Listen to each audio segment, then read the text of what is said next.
of Selectmen on Thursday, March 12th, 2026 at 6:03 p.m. All right, let's Read your statement. well, let's do the pledge and stuff. Pledge Allegiance to the flag of the United States of America and to the republic for which it stands, one nation, under God, indivisible, with liberty and justice for all. All right. So we are going out live on cable, probably Facebook and the website, who knows what. If you're recording, please let us know. If you're going to address the board, just let us know who you are and who you represent. And so I will open, first order of business, I'll open up the public hearing, poll hearing in accordance with Massachusetts General Laws, Chapter 166, Section 22. The public hearing will take place for consent to install 5 JO joint owned, right? JO Yes. poles on Reed Street and relocate 11 JO poles on Reed Street, beginning at a point approximately 1,100 feet in a west direction. Hearing this today. Okay, go ahead. Yeah, so this project is for system reliability. We're reconductoring. Ask him to. Please I'm identify sorry. yourself. Yeah. I'm Sebastian Chen. I was one of the design contractors working on the project. And by and large, this is for system reliability where it's a single phase tap that runs about 5,000 feet. We're taking down the single phase, putting up 3-phase, moving a little bit of load to rebalance the load on the circuit, and installing a little bit better protection. So one of them is a fuse that's at the end of the 5,000 feet. So if something happens past the 5,000 feet, everybody upstream of there gets to keep their power. And then another one is a more expensive piece of equipment, a recloser that can sort of do voltage sensing, anything downstream, and is remote control, can sort of be opened and closed instead of having to send a lineman out, find the problem, do the switching, this type of thing. Yeah, generally that's the overall scope of what's going on. Most of the respanning and midspan poles are to rebalance span lengths. The 3-phase tends to be, it's spacer cable, so there's 4 wires instead of like 3. Span lengths tend to be more problematic for pole loading, structural analysis issues. So if you've got like 100 feet on one side and 200 feet on the other side, problematic. So we did our best to accommodate and put poles on property lines, avoid driveways, the like, of course. Generally, this was our thought process moving into it. But yeah. So are most of the poles coming out and then you're putting new ones in? Is that? Correct. Yes. I believe we're replacing every single pole along the way. It's easier for the crews to construct it that way. And are they higher, taller? Yes, they will all be taller. Okay. Going from what to what? Feet? By and large, they will be going from 40 feet above grade to 40 feet in total length to 45 feet in total length. And the final above grade will be 38 and a half feet for most of the 45-foot poles. Yeah. Okay. All right. I'll just add one thing, Diane Class, National Grid, the new poles get installed, and then as the transfers happen, that's when the old poles get removed, so it doesn't happen at Oh, the yeah, same yeah, day, yeah. just to be clear on that. You just work your way. Yep. Okay. All right. Yeah. Do you have any questions? No questions there? I do. You said you did your best to avoid any driveways. Did you avoid all the driveways? We were successful in avoiding all the driveways. That is something we virtually never do. Okay, well, I just heard you did your best to try to avoid that. There's just one. That's the question. I just don't want somebody complaining because all of a sudden they come home and they got a telephone pole in the middle of their driveway now. Yeah. No, we certainly avoided that, yes. We were All right. successful. And this is just for upgrading the system, make it more reliable, better, and more fluid. More capacity and the like. Why do we need more capacity? During COVID, there's like a huge spike in people working from home, so having more capacity in distributed areas around the grid was more beneficial. So originally, if you had most of the load concentrated around large office buildings, you could focus most of your like expensive like big transformers over there. But because people tend to be working from home more, and also electric appliances tend to have higher demand nowadays, you kind of need a little bit more juice in the further reaches away from these large like corporate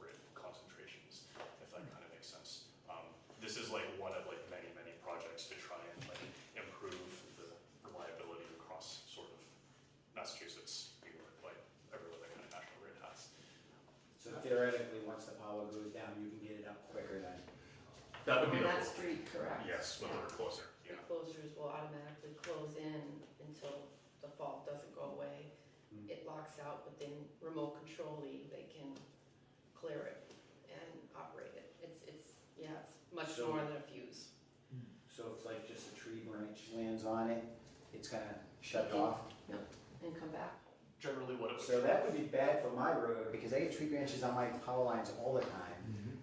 And every time, if my electricity shuts off because a tree branch hits it, No, it's not that every time a tree branch hits it, it's if there's enough of a fault where the fuse now would blow and stay opened until a lineman got out there to control the feeder and then close it in manually, it would automatically close in and see if the fault cleared on its own, which for tree branches often does. It's not gonna go out more, that's not what we mean. all right. I'm like, yeah, that's the last thing you wanna do, is make it more unreliable No. by trying to make it reliable. We don't want that. No. And, yeah. By and large, reclosers will try and basically burn branches off for that reason. And the conductor we're installing, there's kind of like a messenger on top, which generally protects a little bit more from tree branches as opposed to here. Because the messenger on top doesn't carry current. It's just a support cable. And so if the tree branch hits that and breaks, then it's not actually hitting an energized phase. So that's what we're putting. So is this are they in the diamond shape? Correct, The yes. ones you have? Yeah, the Hendrix cable. You did? Yeah, sure. They're a good company, very cool to tour. I'm good. Yeah. Any Yeah. questions? So it's not for supplying any solar array projects around the area? There's no company that we have lined up right now for that area. I mean, Because that's what usually you do when you upgrade that system, not because all these people in that road are working from home. I mean, in the future, there may be solar, but there's no company that we have like on contract right now for that. And you would know about that before us, because wouldn't it go in front of your planning board? So Yeah. that's true. Yeah, probably. Usually the The one that electric tried company didn't lags work out. behind the Right. building of those sites, so. All right. Anything else? If there's anybody, Yeah, it's public hearing, anybody have a comment? Okay, hearing none. There's no further questions, got a motion? Close the hearing. Oh, yeah, all right, so I need a motion to close the hearing. I'll make a motion to close the public hearing on the National Grid request for 11 JO pole lines on Reed Street. All right, is there a second? Second. All in favor? David Dufresne, aye? Derek Bailey's aye. Richi Hacker, aye, motion carries. All right, and then, are we all set? Are we You gonna gotta vote close, to accept it, you close the hearing, now you gotta vote to approve it. Yeah, okay, so is there a motion to approve the putting of 5 JO poles and relocating 11 JO poles on Reed Street? Said move. Is there a second? Second, All in favor? David Dufresne, aye. Derek Bailey's aye. Richi Hacker, aye. Motion carries. All right, Thank you you're all very set. much. Thank you. Thank you very much. Just work on getting our electric bills down now. Yeah, that's great. That's the goal. Just gonna charge that to us. Yeah. The expense of this will be charged to the public. Okay, presentation by Judy Korzick regarding the Rural Health Transformation Program. I guess Judy wasn't able to make the meeting. I didn't hear anything otherwise, I think. Okay, well, she may show up. Okay. David? Yeah. Police Chief Monthly Report That's for February 2026. Chief Lockmore duty. For the month of February, the department logged 1,269 calls, investigated 9 felonies, had 76 incident reports, 7 on-view arrests, 3 warrant arrests, 18 summonses for a total of 28. And they had 2 protective custodies, 2 juvenile arrests, 75 motor vehicle stops with 59 citations, and 10 motor vehicle accidents. For the month of February, on the 3rd of the month, I attended the Chiefs in Service in Southbridge for the Mass Chiefs Legal Counsel. This class covered our legal updates requirement for this training year.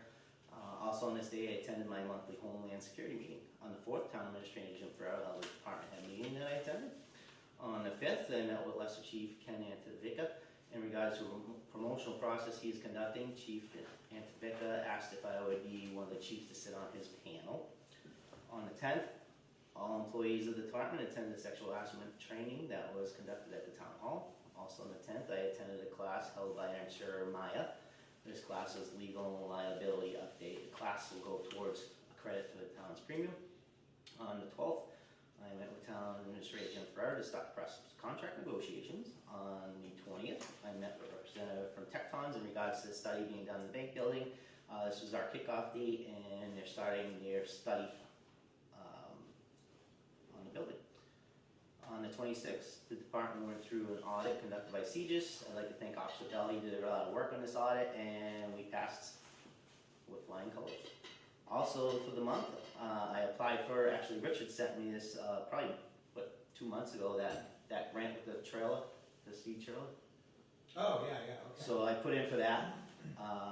If we get it, I put in for a trailer so that we can move it around. They do have specific areas that they like to see this, if we do get it, that has to go in. Some of the areas were, we already have a sign over there. One was by StarX on Main Street. Another area was, it was areas that have a, go from 1 mile speed limit and drop, have a substantial drop. So they had, when you went on the grant, it had areas picked out. One was by Rogers Farm. So they picked out, they put it on there, or you did? No, so when you wanted to apply for the grant, they had a map, and they had little points of where they want to see Oh. where the That's really sign of the interesting. trailer. Yeah, so I put in a couple statistics from like Rogers Farm saying how the animals are down there and the dropping the miles per hour. So that and the school, there was one by the school. Actually, it was on closer towards my building than where the sign is on the other side area.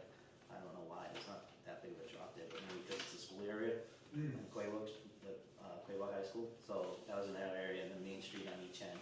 So I asked for the trailer so we can tow it and we'll be able to use it more, put it places, so. Cool. So I applied for that. Okay. And also during the month, Officer Rodriguez went to an advanced motor vehicle law class, and Sergeant Williams attended a class on managing the evidence room. All right. Thank you. No problem. Oh, wait a minute. I don't know why I sat down. I think I'm on this. No, request from the police chief to declare surplus property within the department. So- And authorize the sale of these items through an auction or to dispose of them. So part of the process that I've always followed is if we have junk, we put it on an auction site. If it doesn't sell, it's considered junk and we can throw it away, as long as it's not like obviously junk, broken table or something like that. So I gotta thank Officer Tantello. He's been cleaning house, I would say. He's gone through every nook and cranny. So we found a bunch of old radios, Crown Vic tires and stuff that, old camera systems. So we're gonna list them, see if they sell, if someone wants to buy them, and the town can make a little money. If not, looking for the permission to throw it away afterwards, after it's listed. Okay, old tasers? I was just about to click on that one. So, So why don't Obviously you goes do to the the exchange municipality. program? huh? Why don't you do the exchange program through Taser? We don't do an exchange program with them. They usually don't take them back. They'll take it back. You usually have to sell them to other Yeah, places. it's non-serviceable. No, Because so- you can't get batteries, so- you can't get Yeah, cartridges exactly. warmed up. So there is people, this is all, we're going on a municipal thing, only municipal, obviously we can't sell tasers to. Okay. No, I saw how you think, so. I don't know. That's not how it goes. You don't know, during auction, Right, if no. on eBay or It something. would go to the Marketplace. proper site that would only sell them to other. You're gonna vet the I guess there's buyers. places that'll take it, because they're all, none of them, most of them are all broken, don't work, but they take the broken Municipal ones. did, right? Yeah, so Yeah. they'll take the broken ones and use them for parts, I guess. Yeah. Some places use them for training, so they're not usable, but they'll use them for training, so we might get $5 or whatever, for something that doesn't work. Okay, Better to put it on there, try and get the money, and then yeah. if not, we smash them and throw them in the trash. And then the So- Hummer? Oh, so yes, the Hummer. So then, the Hummer, it sits at this fire station, it's not practical for us to use, except if there's a flood or whatever. So I wanted to see what the thought was, to see if we could list it, see what the sale price is, because people are telling me we can get some decent amount of money for it. I don't know if that's true or not. And then I'd like to go on and see maybe we can replace that with something that we could use on a daily basis, like a pickup truck or something, depending on what we can get for the sale of that. Okay. Yeah, if it's just sitting there. Yeah, when you go in there and drive the thing, you can't, if you're sitting with someone and you're right next to each other from, early, you can't talk. It's so loud, yeah, it's a military vehicle, so. Yeah. It's a metal bench that you sit on. Oh, Yeah. Not meant for comfort No. or. It was great for the flood, we drove through the flood, and if you have to go in the woods on the top of town farm or Boy Hill, and that's about it. Right. So if it's something that we could take to the range where we could have put all our equipment in it, it would be so much nicer and easier than trying to stuff right now we're trying to stuff our targets into the cruisers and the legs are sticking out the window and Yeah. looks ridiculous going down the road. Okay. You don't have comics at the range? No. We used to put field rod and gun club.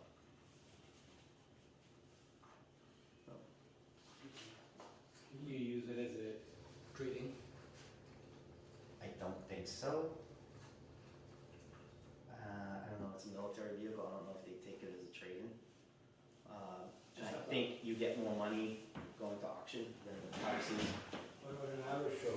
they get you on the trade-in anyways, they don't give you as much. Go to an auto show and put it for sale.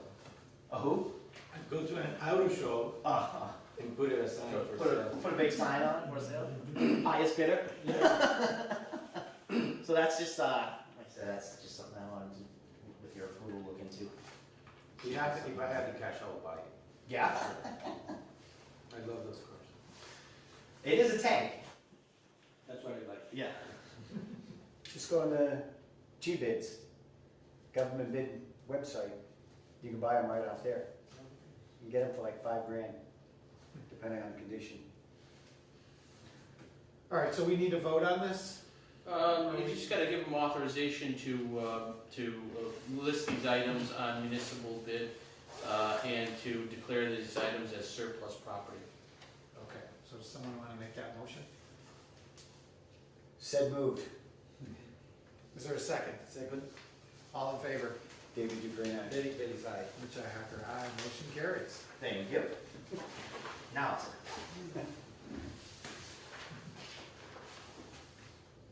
Oh, sorry.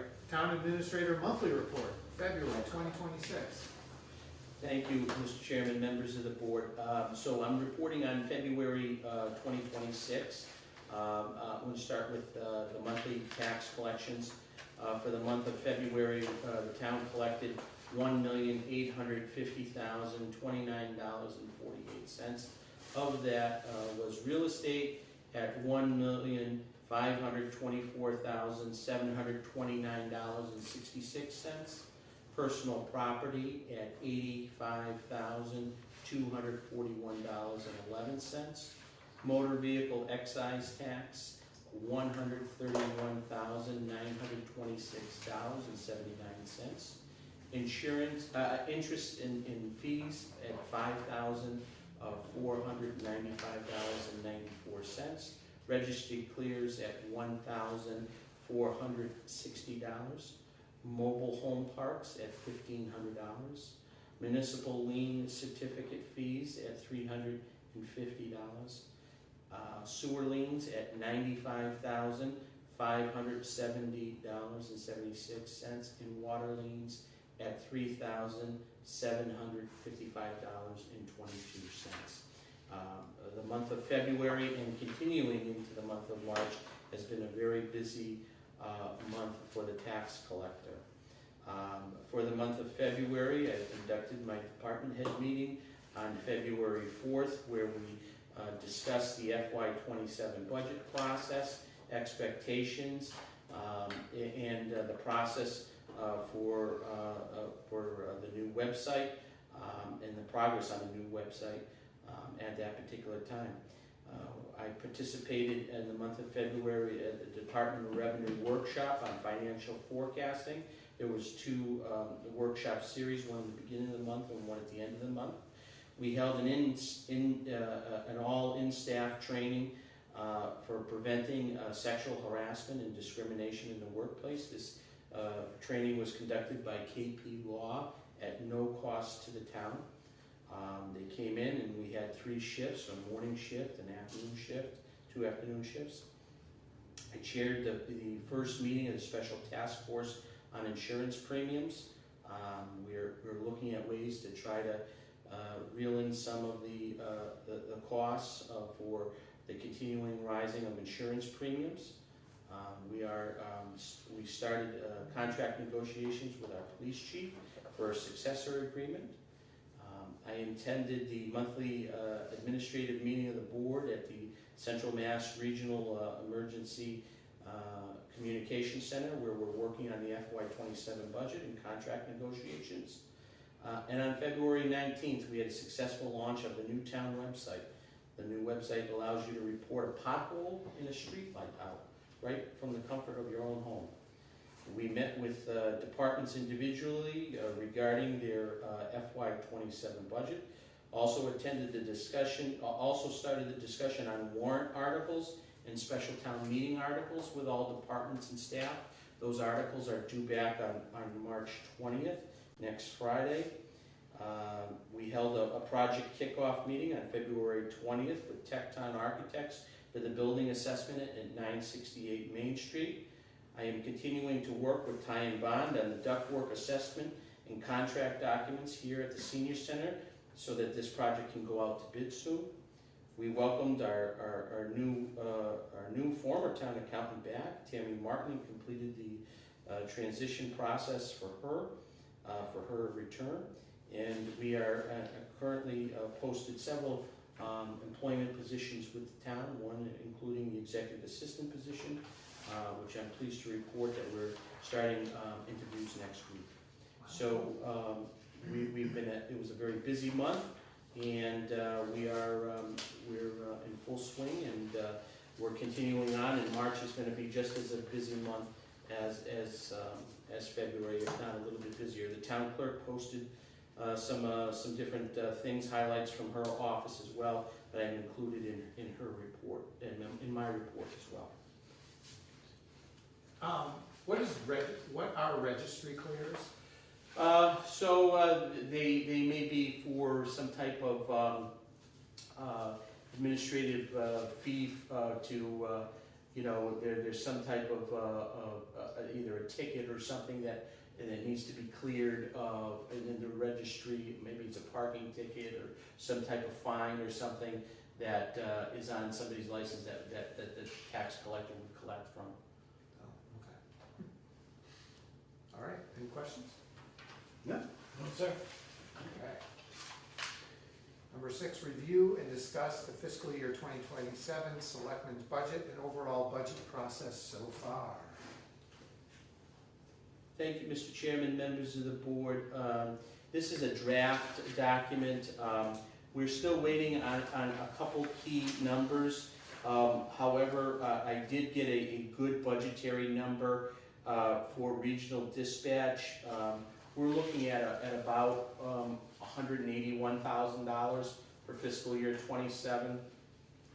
Part of the reason for that is because of the fact that, yes, we signed on 6 new communities, but those communities are not going to go live in 27. And in 27, those communities are not paying into the costs of services because they are not going live. We just sign them up administratively to do the paperwork. There's going to be a whole process that their dispatch centers in their own communities have to get decommissioned, and that's going to take some time. We're hoping that by 2028 we'll start to see some onboarding of those communities, but it may be a little bit further into 2028. There's a lot of other moving parts, such as another building and some grants that have to come from the state. So we're looking at about 181 for this year. I just got that number today. It is not finalized. It's still a little bit fluid, and the reason why it's not finalized is we're currently in contract negotiations. I'm in contract negotiations with the dispatchers, and with the executive director and the deputy executive director. We formulated a small subcommittee. I am on it. The town manager from Sturbridge is on it, and the administrative person from Oakham is on it. So it's us three. We're doing those negotiations. We started them this week. We're going to continue on. We're hoping to get those wrapped up soon in the next coming up weeks so that the budget can be finalized. But for a budgetary number, I would be comfortable at 181. So it's a 4%, which isn't bad. Right around there. We're still waiting on Warren Water District, Fire Hydrant A. We do not have a final number from them. I know prior to Griffin leaving us, he had reached out to the district a couple different times, and they just didn't have a number for him. I know that they were going through some of their own transitional period, the staff changing. We're going to check back in with them next week, see if they've got any updates. They were waiting on I think their budget getting reviewed or approved, so hopefully they'll have it. The other numbers, the liability and workers' comp, those are very good budgetary numbers. Those are not the final numbers. I'm thinking that they could hopefully potentially come down a little bit, but I think that's a good budgetary number for those two. I have shared this draft with FinCom. They are aware of this, and we're still discussing things with them as well.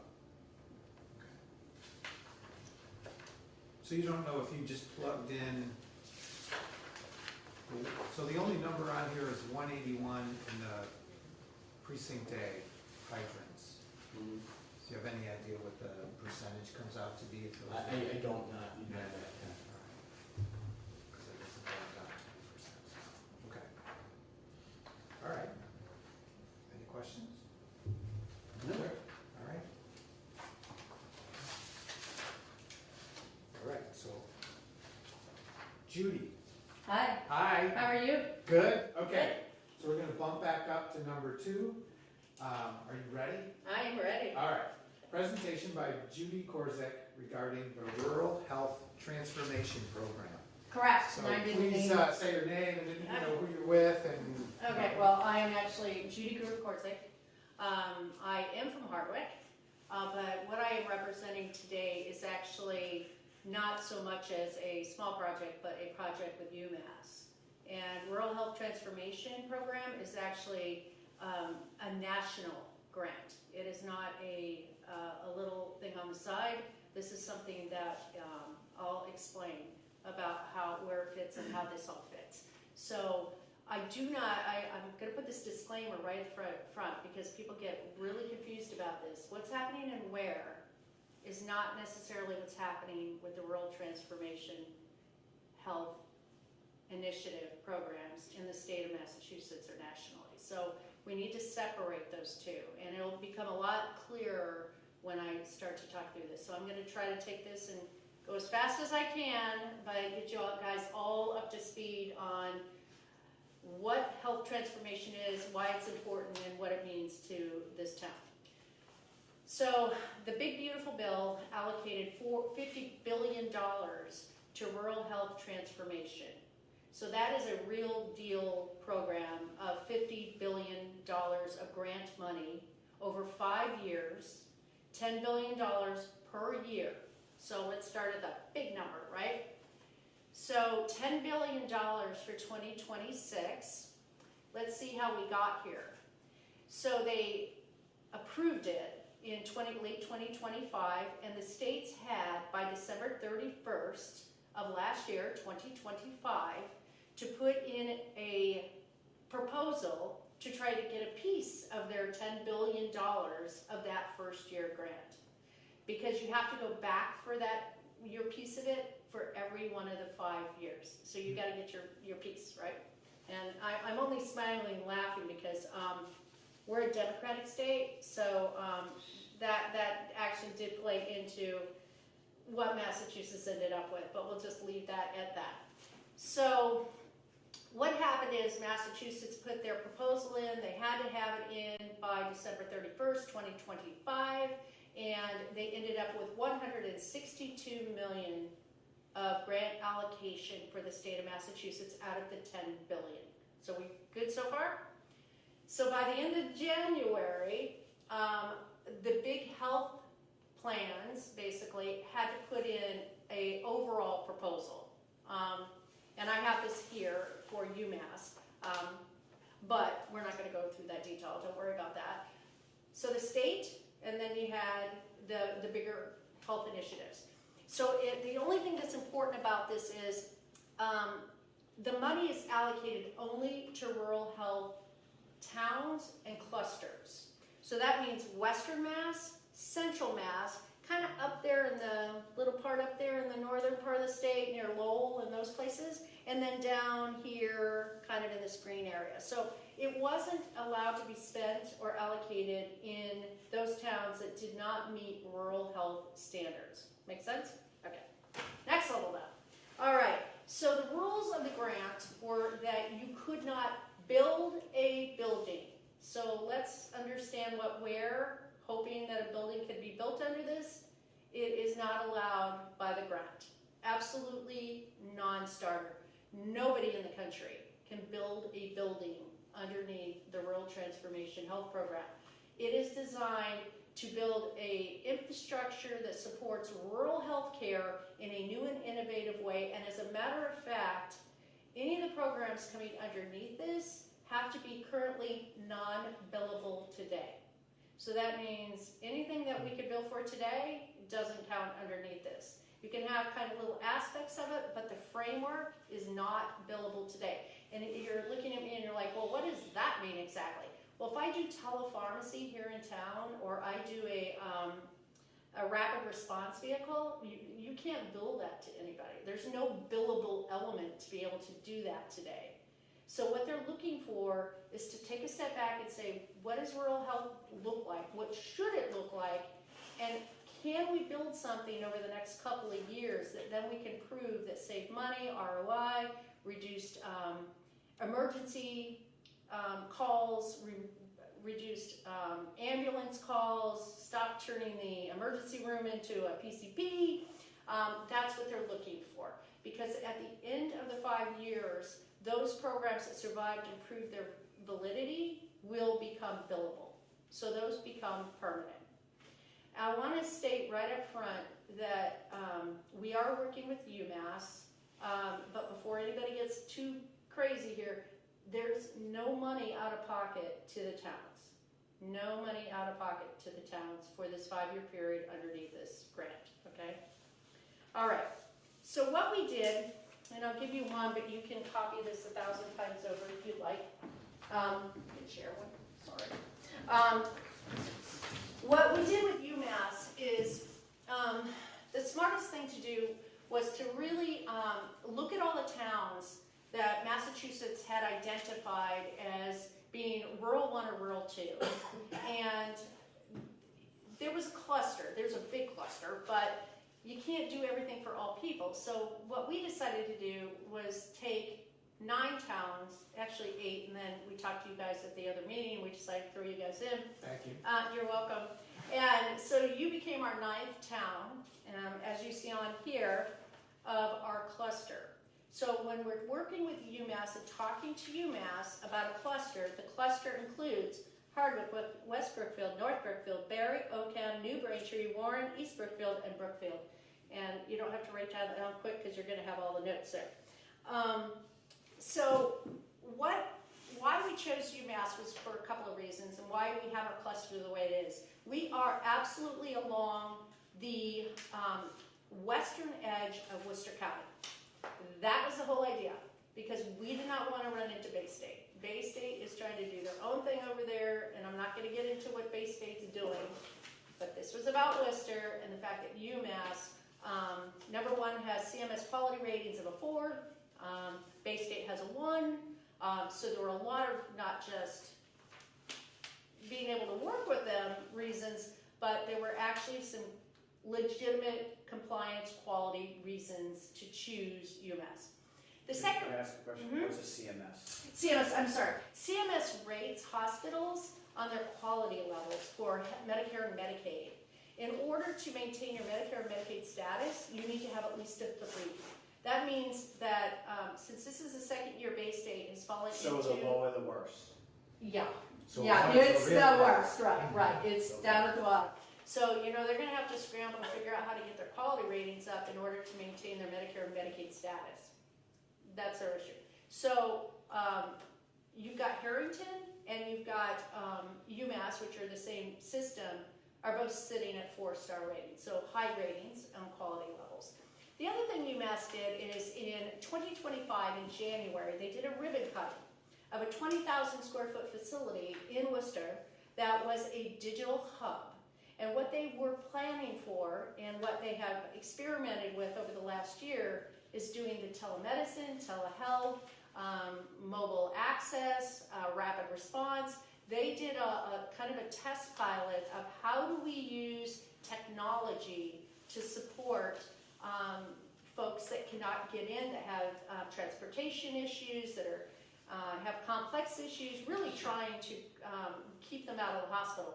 I will tell you that UMass and Bay State rank within the top 15 in the country of emergency room visits in the country.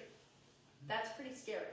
That tells you that a lot of people are using that as their primary care and not as an actual emergency situation.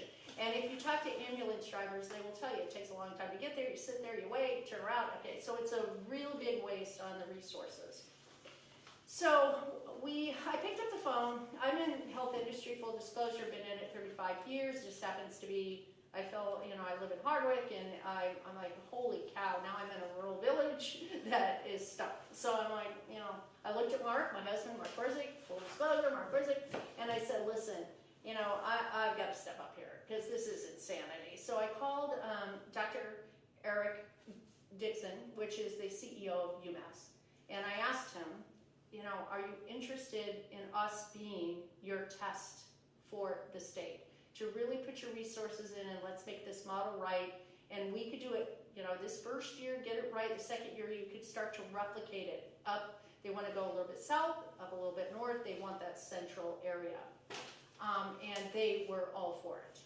So I started to reach out to the boards of health and said, what do you think of this? Because this is a totally different model. A couple of things we want to think about when we talk about the programs. I'm trying to stay within your time, sorry. So if I sound a little scattered, hold with me on this one. It's all right. They don't think it's all right. Let's see here. By the way, the 9 towns together are about 30,000 people. The numbers are in there for you, but our median household income is less than $100,000, between $75,000 and $100,000. Poverty rate rates between 6.1 up to 16.6, and travel time was very far, which put all of our towns in either what we call rural 2, rural 1, highest risk areas. So we actually put some programs in front of them and said, well, these could be some programs that we feel that could really benefit us. And listen, in the beginning, this has gone fast. So I had to go off my healthcare industry experience of working with rural networks across the country over my history.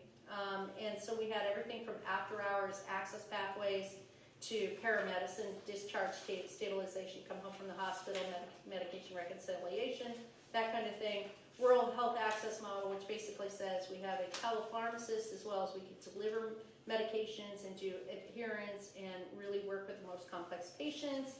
We talked about telehealth access hubs, which gave people the ability to have telehealth direct navigator support. Behavioral health fast start, in other words, being able to support the behavioral health, and transportation as care coordination, which means things like rapid response and vans. Now let me talk about what this means in practicality. So what they do is is they look at it as a 911 call comes in, and it's immediately recognized, is this a mental health situation, or do we have to send an ambulance?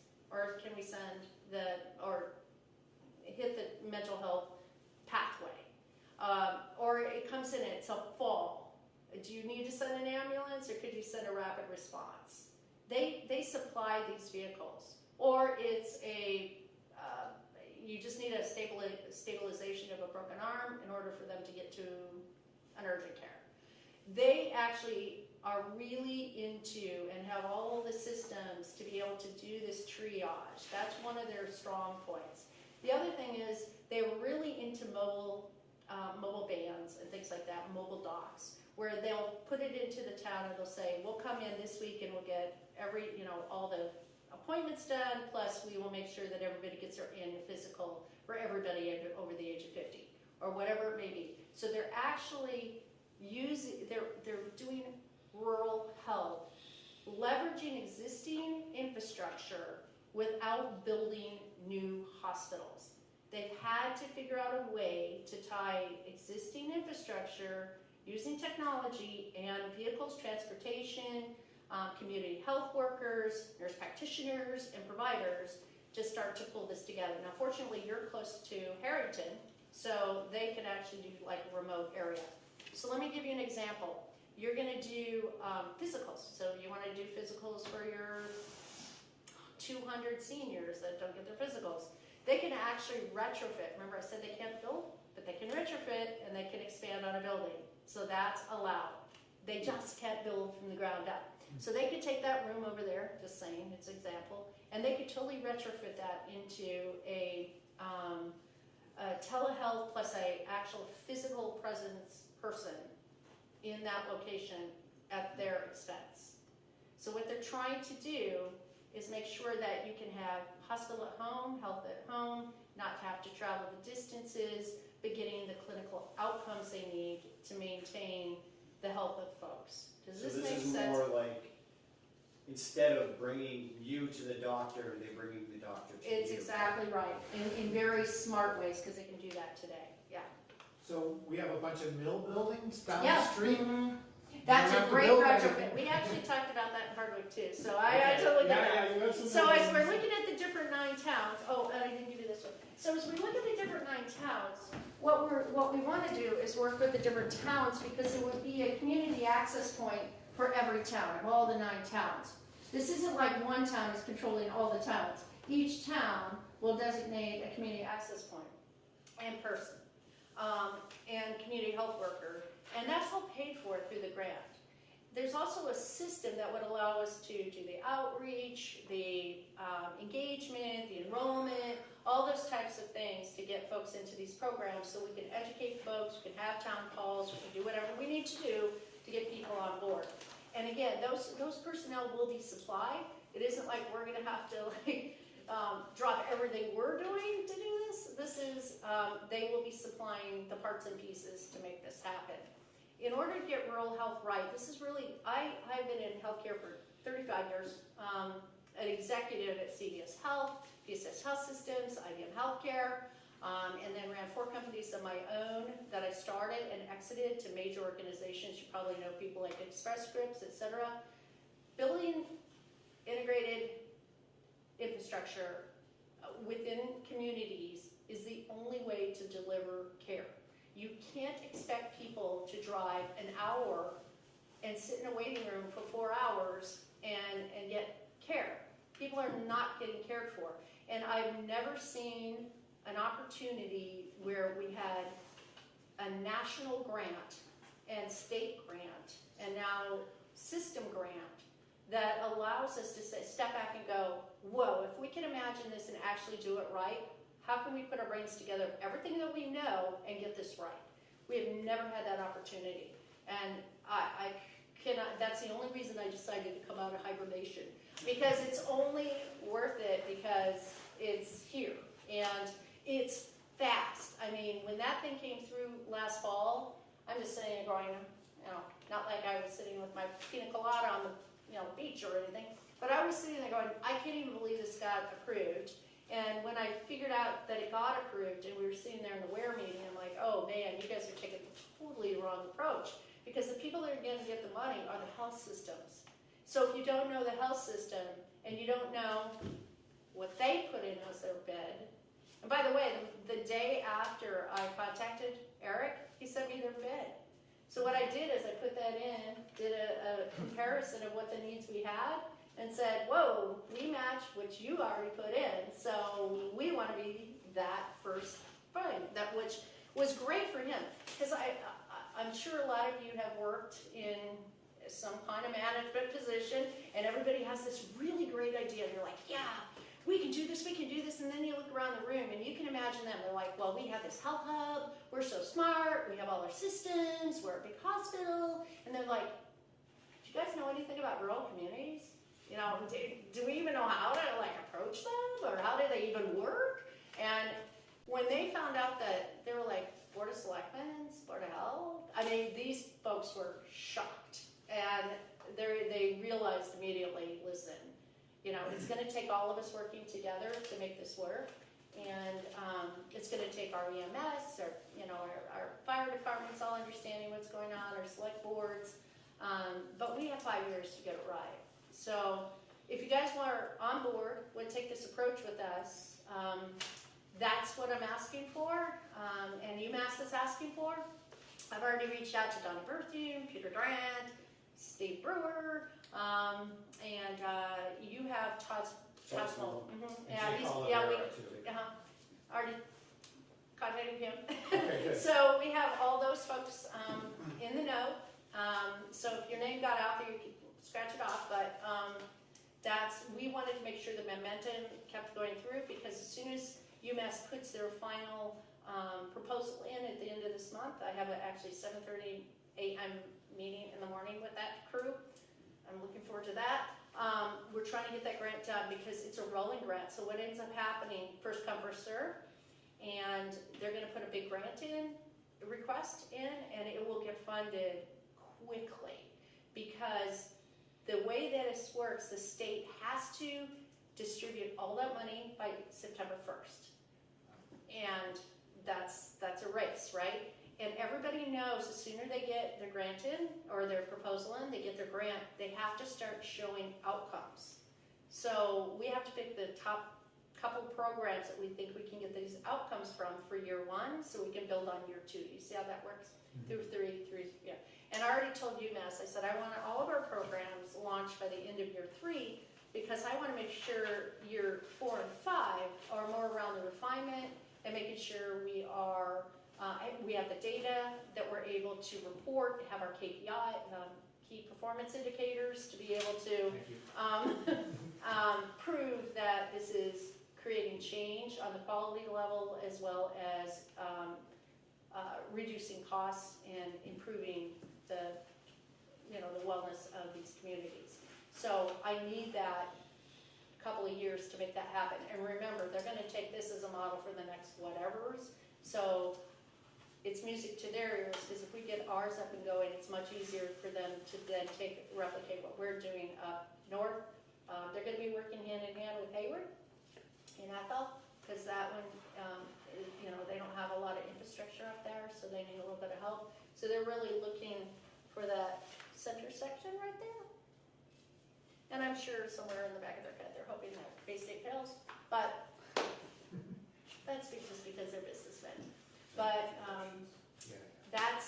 I tried to put that in a nutshell. That is a lot of information. I'm sorry for. It is. It is a lot of brain dump information. on us, but that's good. It's good. It's a lot. So I have a question. What happens when the grant ends, or Everybody God forbid asks the that. funding stops or So something? here's the name of the game. So we're going to put all these programs in. My estimation is probably 85% of those will be able to prove that they should be billable services, that they can bill those back. Remember, it's value. You have to create the value so the payers pay. That's the thing. The payers have to pay ultimately. It's not the health systems. The payers pay the health systems, right? And Medicare and Medicaid pay the health systems. So what you're doing is making sure you have enough time to create the data to prove those value outcomes, the quality outcomes, so these become become billable services. My guess is we're probably gonna have a little fun and we're gonna have a little extra programs in. So we're gonna have to decide at that point in time if it's something we wanna continue or not, but it's not gonna be the core programs. Probably 85% of these will continue to, they will become billable services under regular health plans, Medicare and Medicaid. That is exactly what the goal of this is. And you start with that goal from the beginning. And Barry actually asked that exact question. And by the way, Barry Health, this would be an expansion program for them, so that we could have some additional things, perhaps even a modified urgent care. So just think that there are options, and we can work with Sturbridge. They just opened urgent care, so there's a lot of different things we can do here. So, did that answer your question? Yeah. Okay. So I have a couple questions here. First of all, it would give the community, or it would build an addition, okay, on an existing piece of property. But would it purchase a piece of property? Nothing new. Not new, but would it purchase the building on that property? It would lease. It would lease that building, okay. So you're thinking of the mill, there's a bunch of different buildings, right? Well, A lease. honestly, there or the bank, because the bank is right in the center of town. Yeah. And that would be a perfect. I know thing. what we've talked about in Hardwick, so I'll be full disclosure, is there is a building that would be a great rapid response building for us. And we would be able to lease that building, so that we couldn't build it, we couldn't own it, but we could lease it. Now, at the end, all hands up. Listen, at the end, there is somebody that can actually make money off of this and actually own that building and actually do that, that's, we got 5 years to figure that out. But in the beginning, the way the grant is written, it is retrofit, you can lease, you can build out, but you cannot build new, and you can't buy property or something. Okay. Does that make sense? We have buildings in town Oh, I that people use that, can do that, Mhm. and that's an option, and that would be a very great option for the community, because, again, we don't have anything.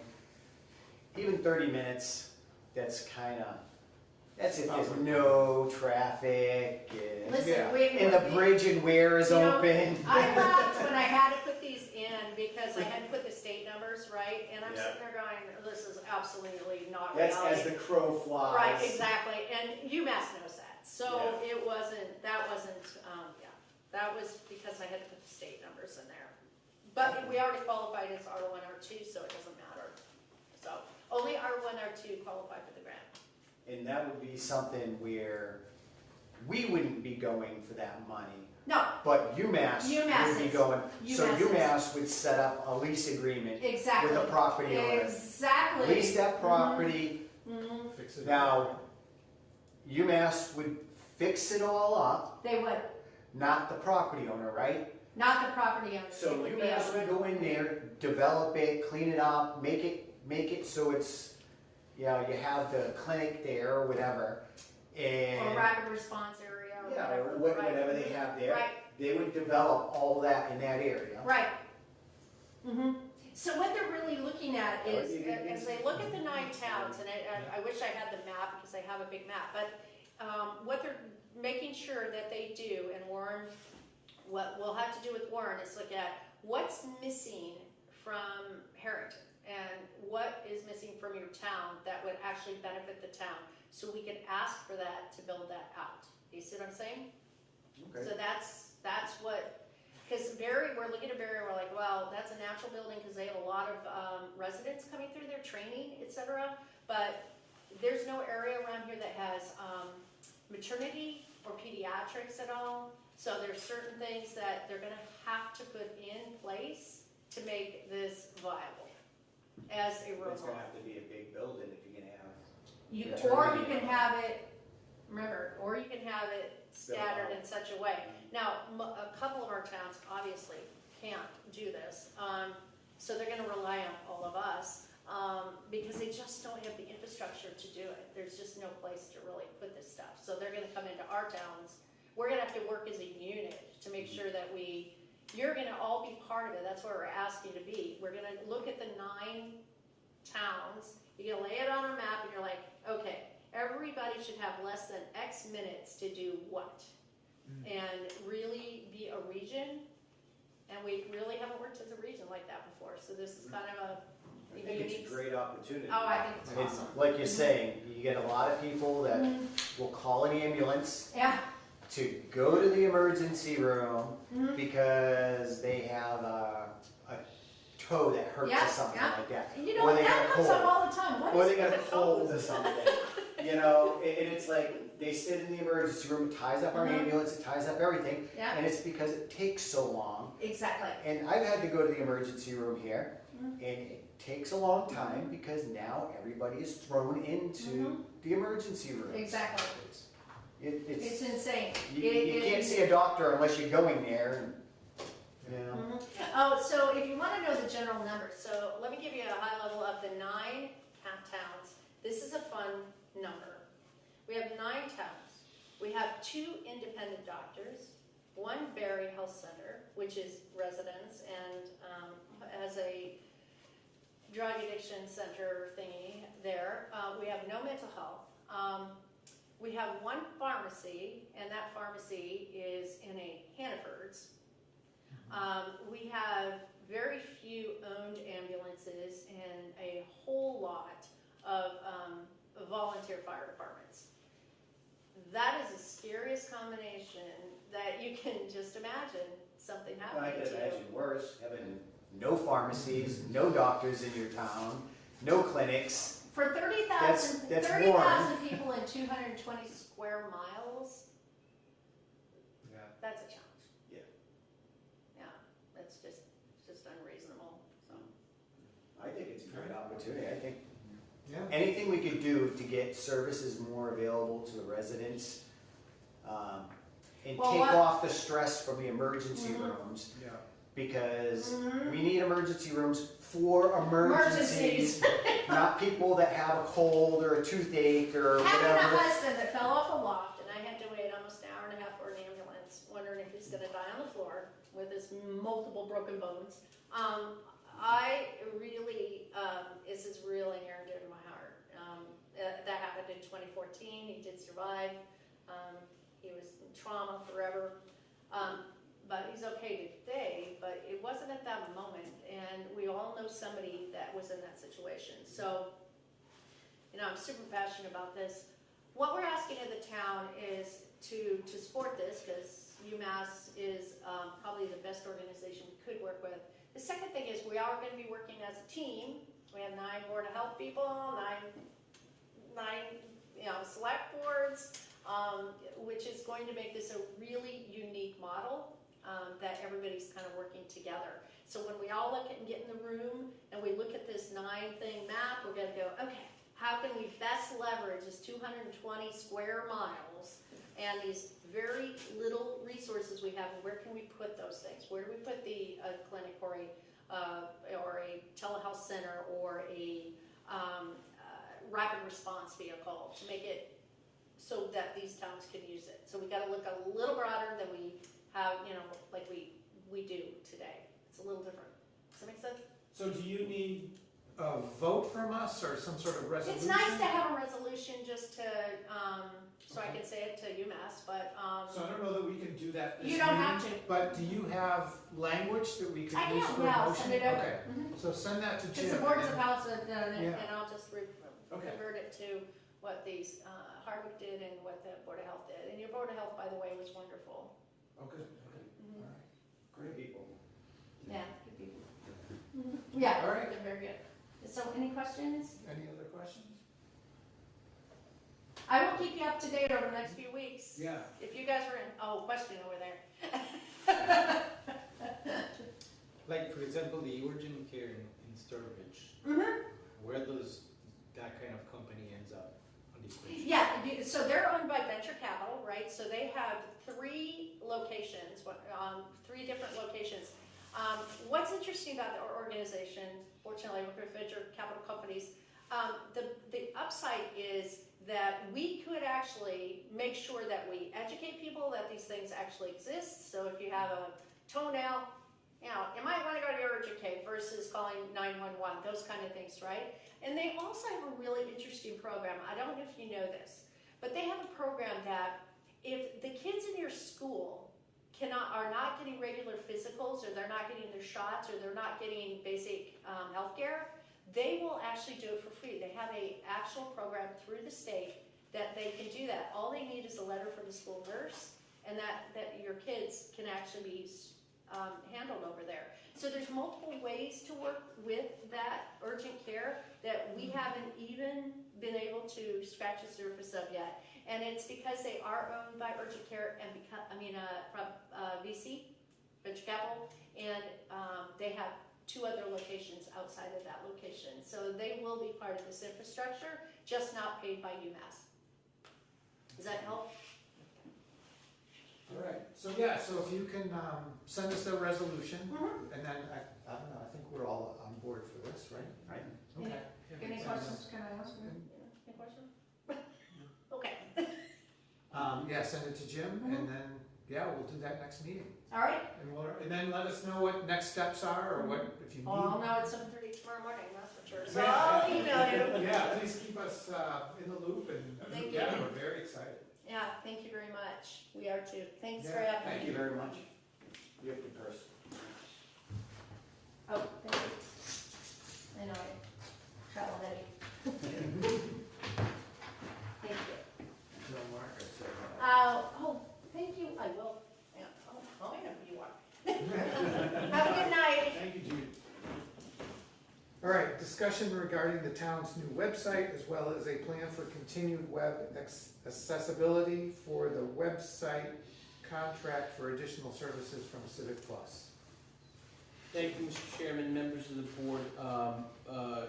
As the board is aware, on February 19th, we went live with the new website. I've received several calls and several compliments in and around town from staff to residents on the new website. The updated, refreshed look, the ease of navigating it, and the more resources that are on it now as opposed to the older website. Staff in general have really liked the ability to have it as user-friendly as possible. To upload stuff is much more effective time-wise, and it's a lot more easier to use. But before you, and I know that myself and the chairman have a meeting next week with Civic Plus to go over accessibility because of the fact that there's a new federal law the Department of Justice came out with that requires public entities to continue to maintain their websites as accessible. And I think I had mentioned to this to you guys to this fact in the past, and I recently had received a call from the Department of Local Services, a division of the DOR, and they wanted to know if we were going to be compliant with these regulations. These regulations for requirements for the Department of Justice for towns with a population of, I believe, 10,000 or less have until April of 2027 to comply. Whereas in towns, I think with 10,000 more or 50,000 more population have until April of 26 to comply. So we have a little bit more time to comply. However, the website that was handed over to us on February 19th was in full compliance.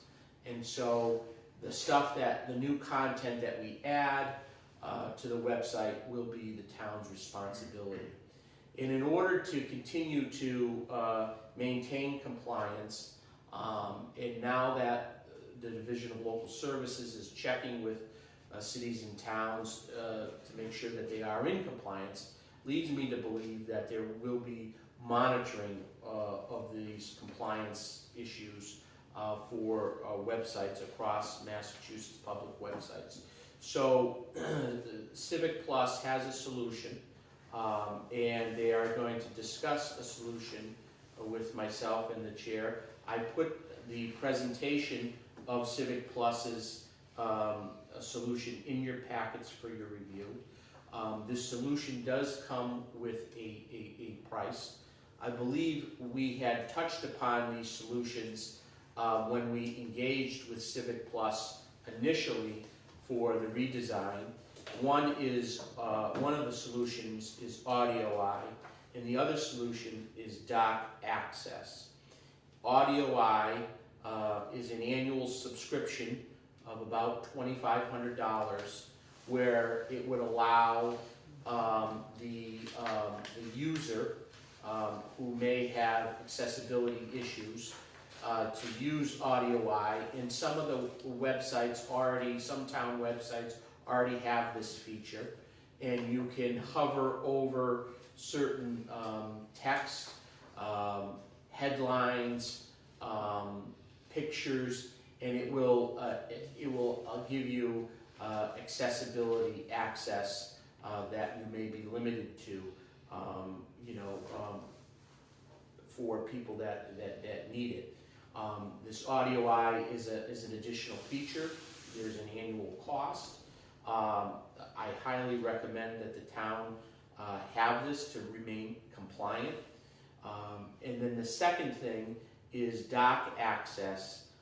This is for primarily with PDF documents, and we have, just to give you an idea, about over 700 PDF or unique documents on our website right now, and we want to continue to grow that. And what I mean by that is we want to continue to put content on the web, PDFs, reports, data, information, so that the public has access to this.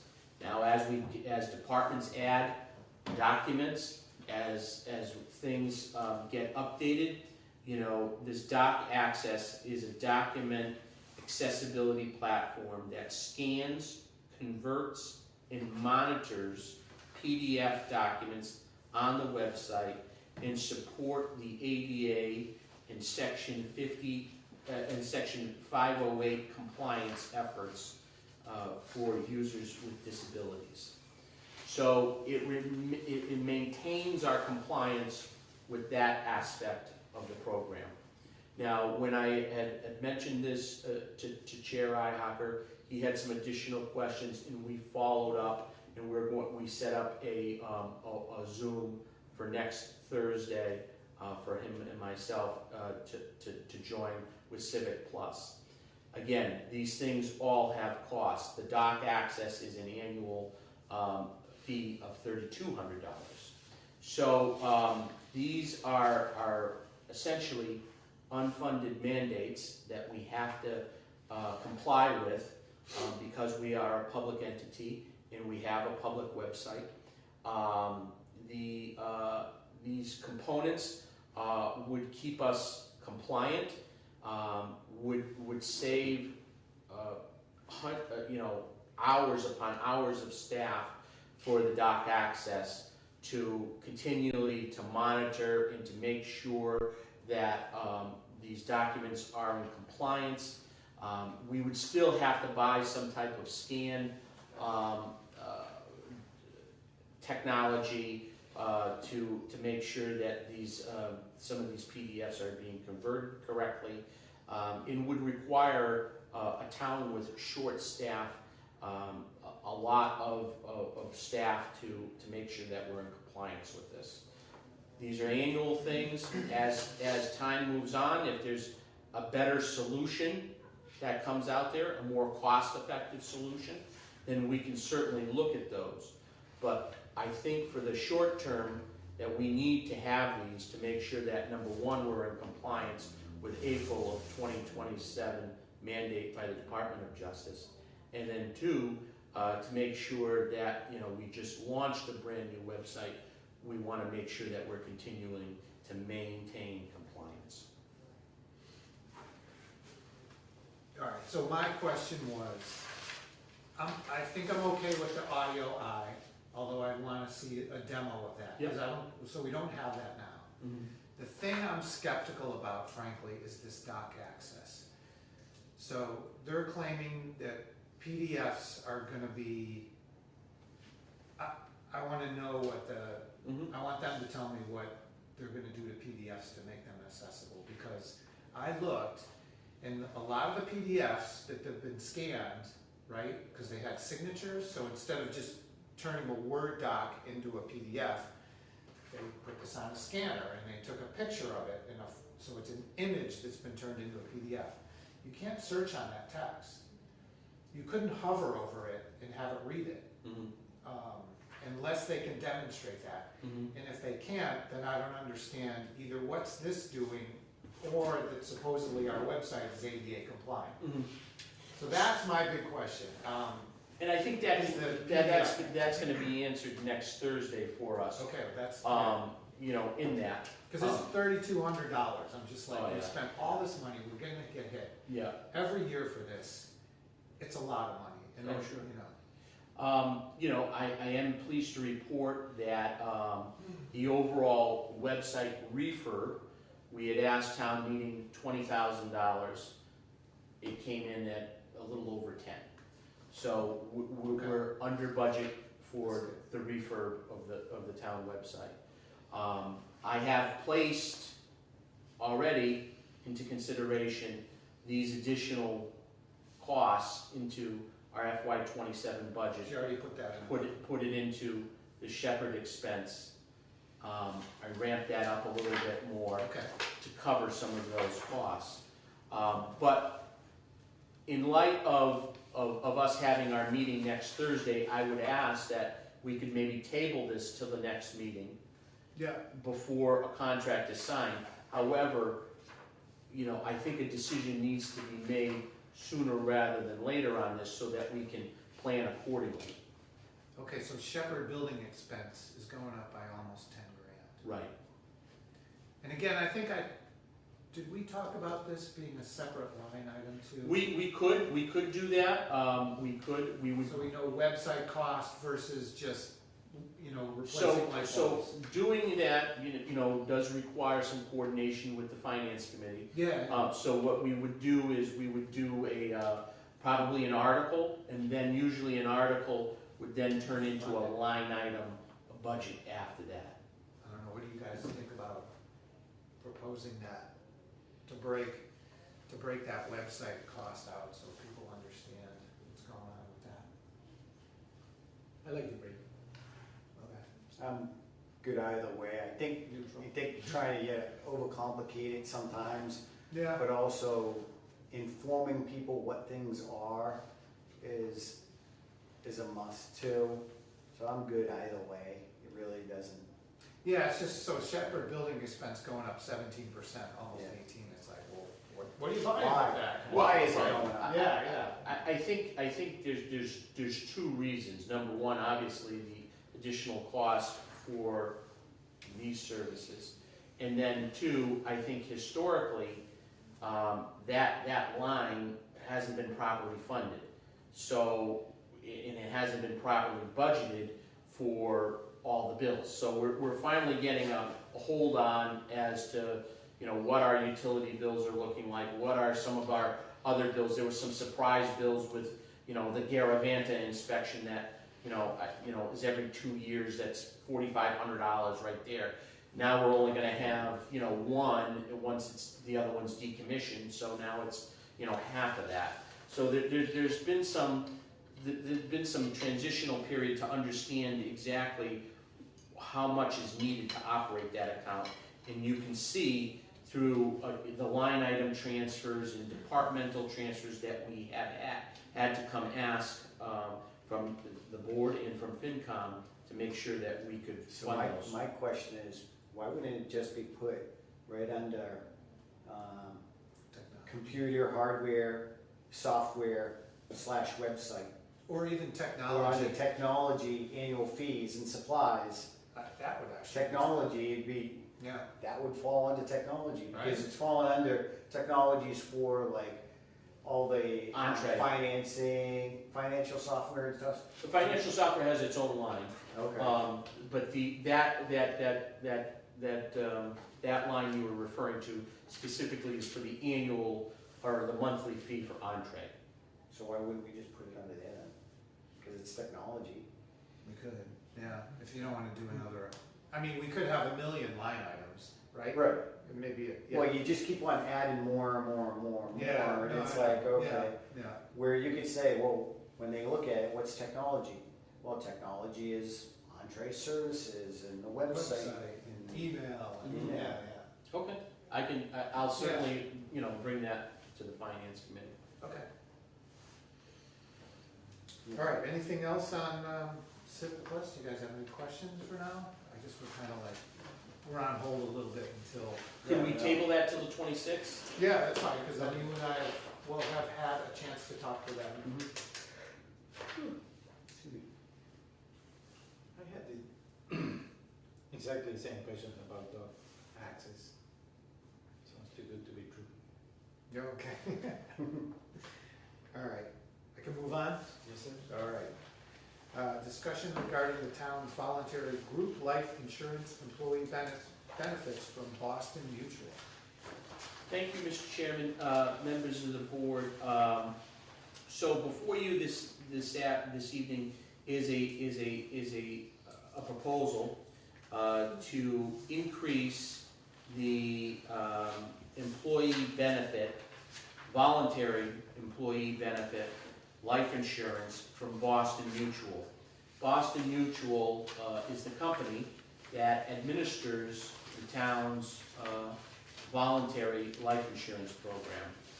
Under the state statute, we are required to at least offer our employees a voluntary life insurance policy at minimum of $2,000. We currently offer the life insurance policy at $4,000. We unfortunately had a matter that required a family member to tap into this life insurance policy last year. And I know firsthand from getting the call from that family member in the difficult time that person and that family was going through, that I realized that the $4,000 is not adequate and hasn't been adequate for quite some time.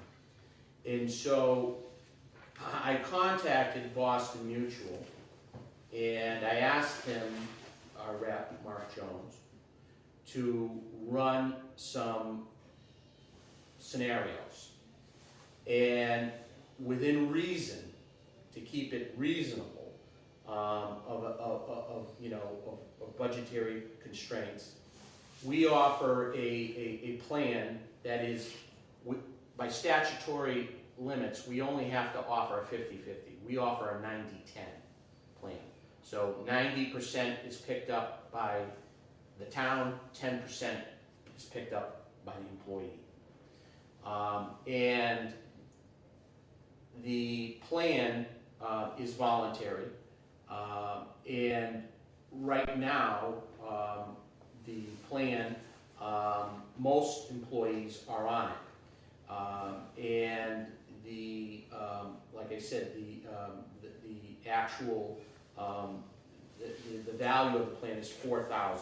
So I had asked him to run something where it would almost double it to $7,500. Again, final expenses are much higher than that, but we're heading in the right direction.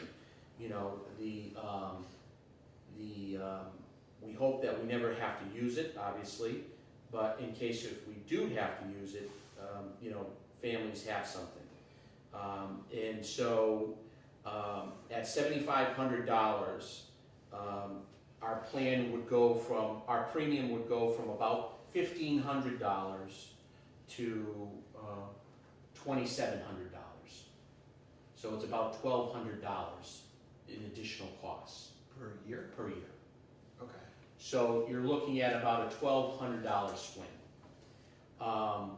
And I think offering this as a benefit to our employees who work very hard, and who are working for us, this is an opportunity where we can give an additional benefit back to our employees at a reasonable cost. This has probably never been adjusted from its initial date of $4,000. The average for communities our size is probably around the $7,500 mark. There's some communities that do 10. There's some communities that do 15. Obviously that's more costs. But to gradually look at this, and since we're starting to talk about insurances and different things, I think it would be important and wise for us to give something and to raise this to an appropriate level at this point that's balancing the costs of the taxpayers as well as providing a little bit of additional benefit to our employees. This proposal has been brought to the Special Task Force on Insurance. They have approved it. The Police Patrolmen's Union, I'm going to be sending them a letter, but their officer who's on the task force had said that they would support it. It's a no-brainer. It's like $1 more it would cost them to have this coverage. And it's voluntary, so if you don't want it, you don't have to pay for it, type of thing. The Finance Committee this afternoon also supported it. What it also does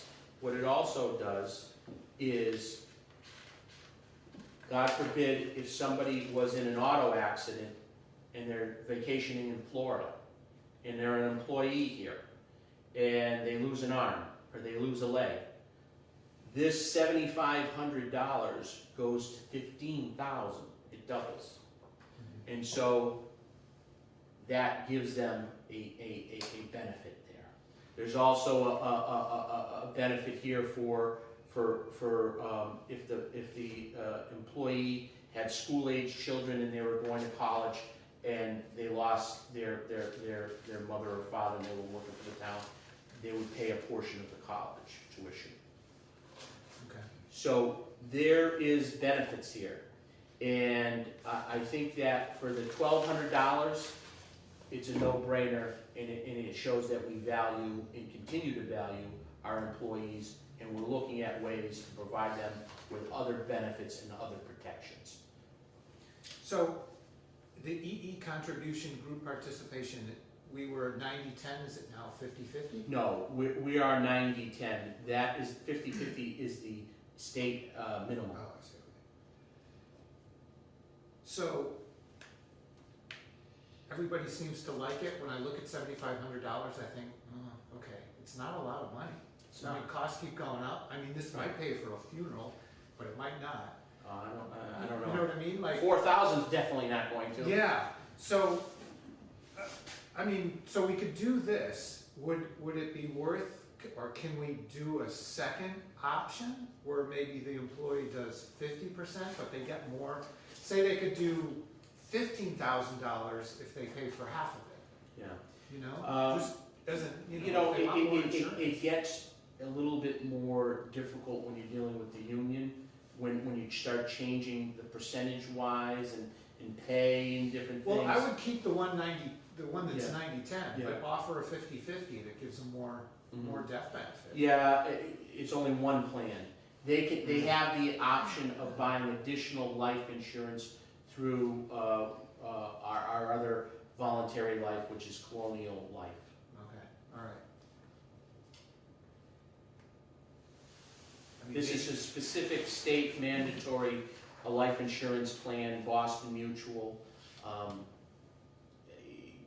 Most municipalities offer it through this company. Okay. All right, so you were pointing out additional death and dismemberment benefits. Yeah, there's that aren't, they will again, not there's a little bit where they will cover, and there's a whole lot where they won't cover you. Sure. But this is probably standard, I mean, they don't pay for It is. suicide. Right, If you're in. but if they're you're like a soldier- insurrection, riot, war, Yeah, I don't think, active war, Yeah, those are standard, I think. if disease, bodily or mentally infirmity, or medical or surgical treatment for any of these, bacterial infections. I think this is, The- if somebody's gonna buy this plan, they gotta look at the disclaimer and decide. And that's the thing, they gotta make sure and see, And it's voluntary. will it actually cover them if anything happens? Yeah, I think giving employees another option if they want to, and this is not costing us anything, right? well, This plan, we pay 90% 90. of the premiums. Yeah, we pay 90% of the premium. so it's, like you're saying, it's gonna be additional, so we're upgrading the plan, so it's gonna be another 1,200 for the town per year, Per year. which is, you know. That's if everybody does it, right? Yeah, and I would say that, I think the last time I checked with Dawn, I would say that almost everybody does. Oh, I did, yeah. Yeah. I mean, it's short money for the employee. Like I said, it's probably less than $1 right now for coverage for the employee. And then, you know, if this plan was to get increased, you know, it would probably be about $1.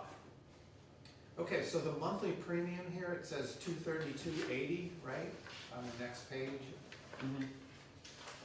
So So it's, that's we're picking up 90% of that, right? right. Okay. So the annual premium's about almost a little less than 2,800. Okay, so an employee is paying $23 a month, right? 10% Well, of 232, Yeah. $23 a month, right? Whatever, yeah. So if you divide that, you have to divide that by the pay periods of 26 pay periods. Oh, geez, okay. Yeah, every 2 weeks. Well, it's still roughly the same though. Okay. All right. You know, I'm fine with it. I'm okay. Yeah, if the employees want it, yeah. Yeah, I mean, if they're happy with it, the various boards you consulted with are happy with it. Yep. That will be, assuming that the board approves it, that will be built into the budget. Okay. It's not mandatory. Not mandatory. And is this gonna, does this just go into the budget, or do we have to vote on this at a future meeting? No, you can vote on it right now. Well, there's no. There's nothing in there saying about, Does that matter? No, it doesn't matter. You can just, as long as you don't have to vote on it. Yeah, we can just table put it the it, next page. no, we can put it into the budget. You don't need to vote. Oh, okay, all right. I mean, are we in agreement? If you're all in agreement. Right now, sir. Okay. Just to have the minutes reflect that. Yep. Okay? All right, continued discussion regarding selectmen's meeting guidelines with updates from town council. So, we both got a copy of that. This is the old one in here. Is the new one in here? There we go. So I'm not gonna read this whole thing, but I'll go through the highlights. So this is regarding, we got a document back from legal regarding public comment policy and guidelines. So the comment period is intended to be a limited public forum for the purpose of providing individuals with an opportunity to comment on matters within the public body's jurisdiction and authority. All such comments are subject to reasonable time, place, and manner regulations as set forth in the policy. The policy is designed to make the public comment period efficient and so that the board has the ability to conduct its business in an orderly fashion and efficient manner. Authority of the chair. According to Mass law, no person shall address a meeting of the public body without permission of the chair, and all persons shall, at the request of the chair, without regard to the content of their speech, but to promote an orderly meeting, be silent. You must be recognized by the chair. And you must direct your comments to the chair. Neither the chair of the meeting nor any public body members may interrupt speakers who have been recognized to speak, except that the chair may cut off a speaker whose time has run out.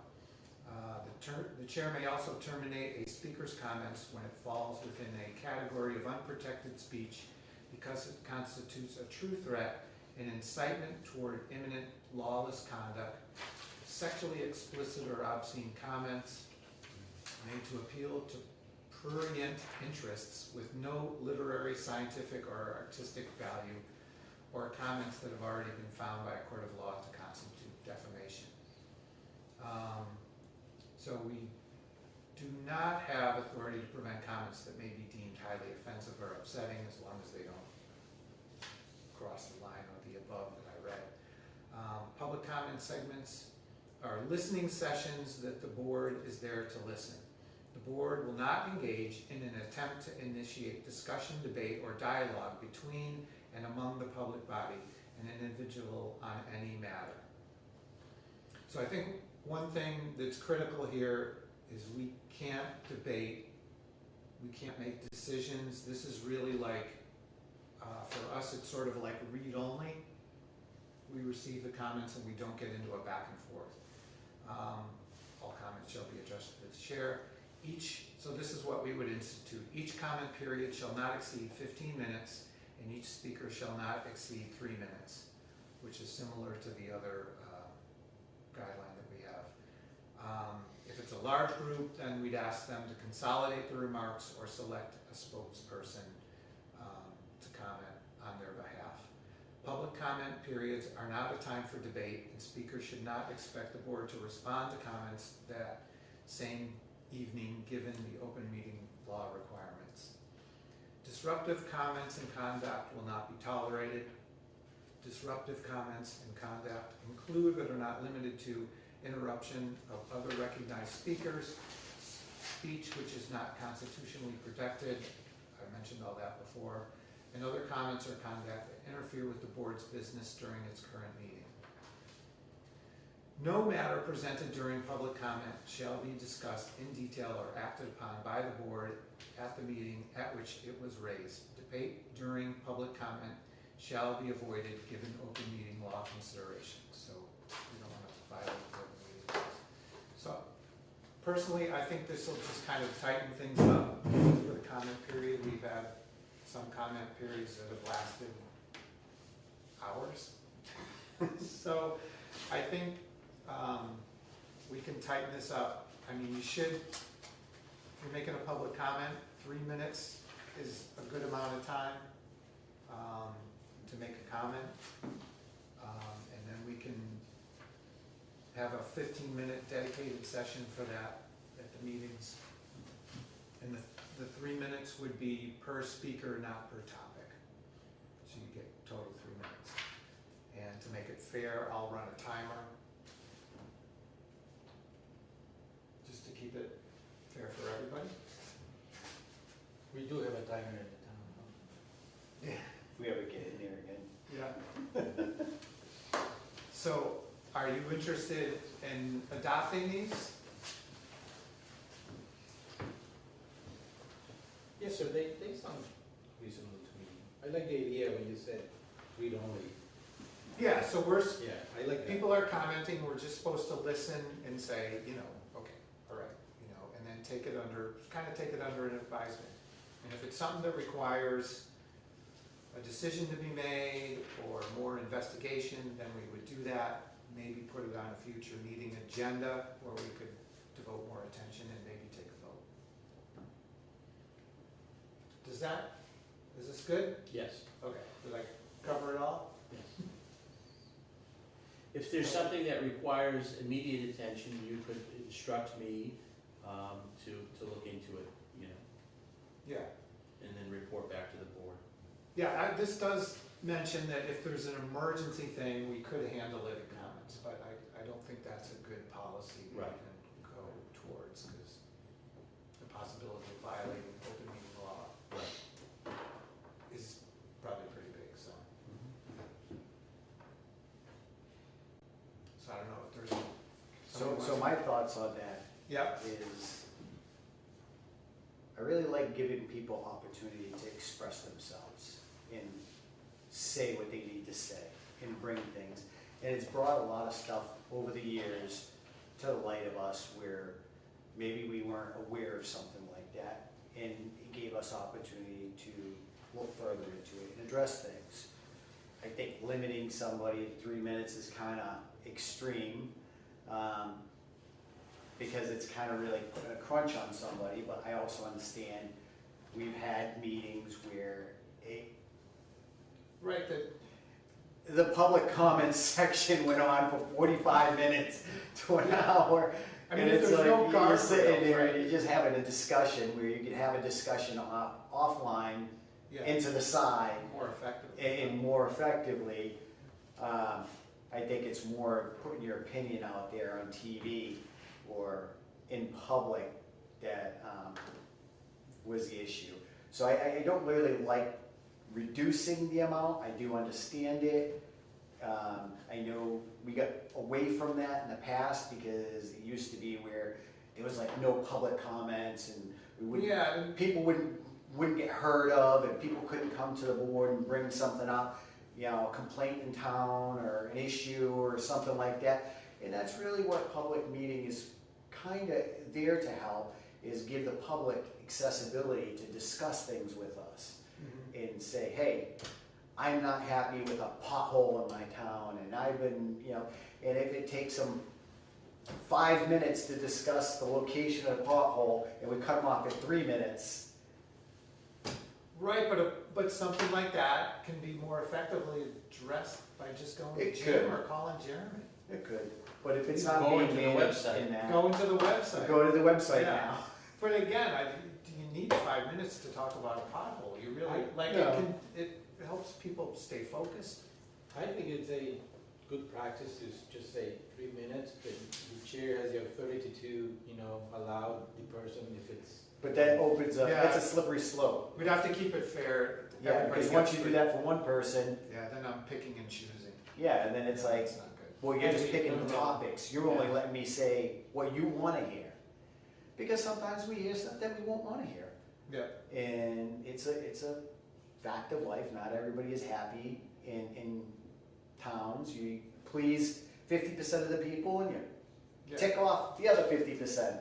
And sometimes that 50% wants to sit there and talk about how they're upset about it.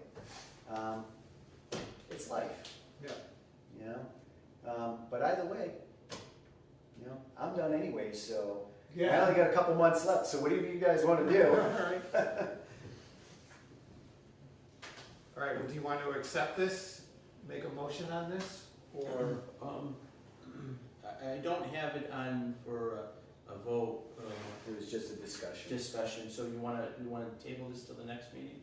Yeah, sure. I mean, we still have we're still under, we still have the 3, I mean, a lot of the stuff, we still have the 3 minute, we still have to speak to the chair Yeah. of the current policy, so. Yeah, It's and just then I a can put it on formality. for a vote, and then if you guys, there were some comments by the attorney here in your packet. I wasn't sure, you know, you guys can maybe look at those, have a chance to review them.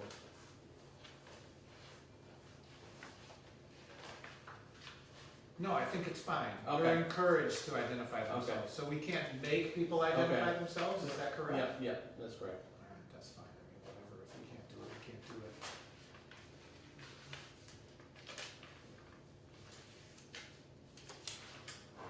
Yeah, and so they're talking just about the 15-minute, 3-minute thing. If you So, guys are I fine. mean, that allows 5 people to speak their 3 minutes each, I think that's,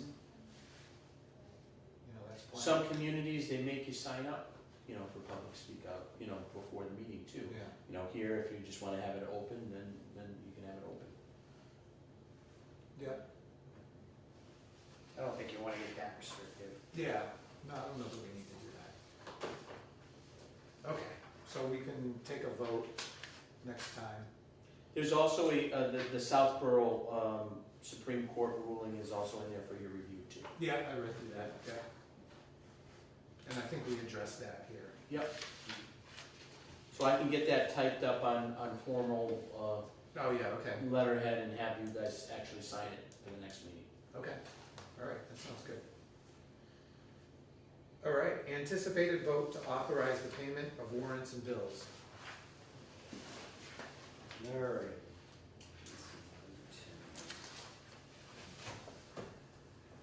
Okay, I make a motion to. Catching up? I not to, no, not to, so, it's okay. Abuse. Okay, I make a motion to pay the following warrants. Payroll, 18-26, $121,590.40. Accounts payable, 34-26, for $410,962.70. Accounts payable, 35-26, for $104,930.80. Is there a second on the motion? Second. All in favor? David Dufresne, aye. Derek Bailey's aye. Richi Hacker, aye, motion carries. Make a motion to pay the following bills: BG Mechanical for $3,200, KP Law for $1,824.20, United Drain for $550, Verizon for $25.48, WB Mason for $269.36, Primo Brands for $32.54, National Grid Streetlights for $1,904.78, Turley Publications Inc. for $92.05, Carmel Bass for $350, Stericycle for $137.45, American Tower for $2,379.52, SBA Structures LLC for $1,860.66, Hamden Communication Corp.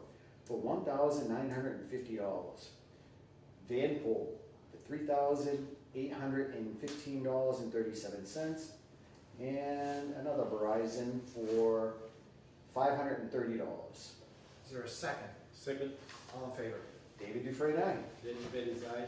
Richi Hacker, aye, motion carries. Meeting minutes from the 26th. This is pretty.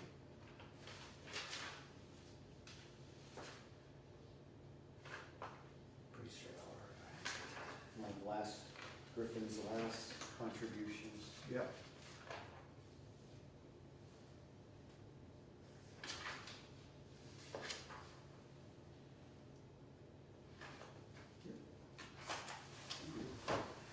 Motion, please. I'll make a motion to approve the meeting minutes for February 26th, 2026. Is there a second? Second. All in favor? David Dufresne, aye. Derek Bailey's aye. Richi Hacker, aye, motion carries. All right, new business. I will mention that we have new information regarding our floodplain bylaw and floodplain maps. We got a presentation at the planning board. We need to adopt a new model bylaw. So the way the process works is the first step for a bylaw change, a zoning bylaw change, is to come before the select board, get their approval, and then it goes on its process with the planning board. So next meeting, we'll have some information on that. Laura's already working on that, new bylaw. So that's it for new business from me. Any other new business? Nothing, sir? Jim? I will just, I'd like to report to the board that last night, I myself, Ray and John Nason, who's our member of our school committee, we attended the Pathfinder budget presentation, and Pathfinder's budget was released last night. They made a very nice presentation, as they always do every year, and a very modest, less than 3% increase. Wow. You know, it was about a little over $10,000. What was the overall budget increase? I don't have it with me, but I will send it along to you so you guys can take a look at it. Just curious, because like Yeah. ours could go down because we send less students, but Yeah, it was about the same, I think, for student-wise. student count. The overall, I don't wanna say the wrong number. Yeah, I don't recall, but I'll send you a It presentation. was modest. Yeah, you know, they did mention, you know, Eric did mention that, you know, the formula has changed for schools across the Commonwealth, and it's, you know, it's getting tougher. You know, the budget was you know, was tougher this year for them as well, but they did get a ton of grants, and they've expanded their offerings to Belchertown now. They've transformed a building in Belchertown, a school in Belchertown, and they're offering 100 more seats. Yeah. And they have capacity to you know, for interested students.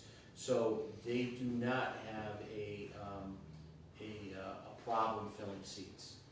They have a problem, you know, getting seats available and opening them. There's a real good appeal, and really nicely done. It was a Warren student. They showed and this was unsolicited, by the way. This was a family. It was a Warren family whose daughter recently got accepted at Pathfinder, and they filmed the daughter getting the acceptance letter in the mail. And I thought it was really effective as to, you know, unsolicited. The family had their camera up, and they were just they gave the daughter the envelope, and she saw the indicia on the envelope. She opened the envelope, and you know, she was jumping up and down near tears that she got accepted. The 8th grade student going to Pathfinder and learning whatever field she was interested in, and she was really excited. But it was a Warren resident. Yeah. And a student, and that was unsolicited, and they use it now as their part of their Yeah. marketing piece. They do a really good job marketing that school over there, Yeah. and getting word out of all the different, you know, changes and programs and upkeep, and you know, he does a really nice job. Eric and his entire team really do a nice job over there in terms of maintaining their buildings. In terms of being able to you know, handle some of their own capital improvement projects internally, in using grants strategically to get some of those things achieved. They really did a nice job, and it shows. They've done a really nice job with the Country Bank that was next to Palmer Town Hall. They took that over. They've turned that now not only for a place for you know, students to learn, but they also use it as a multi-purpose room. So if we wanted to have a retreat there or a meeting there, we could have it. The public could have a meeting there. They use it sometimes at night for OWL classes after hours, where young adults want to get their GED. They have classes there. They have special CPR training courses that they offer there. They offer Serve Safe courses there. There's a whole host of things that they've wrapped around in the community that they offer there as part of, you know, ways to, you know, get people interested in the school. They've really opened the campus up and really, you know, made it a community approach to getting people into the door. And they do a great job with their lunch program and their auto mechanic program. People can take their cars there. You know, you can get a lunch there. Again, opening it up to people. And I said last night to Eric, I said, you know, I'm struggling to find plumbers. I'm struggling to find electricians. I'm struggling to find HVAC people. You know, it's tough.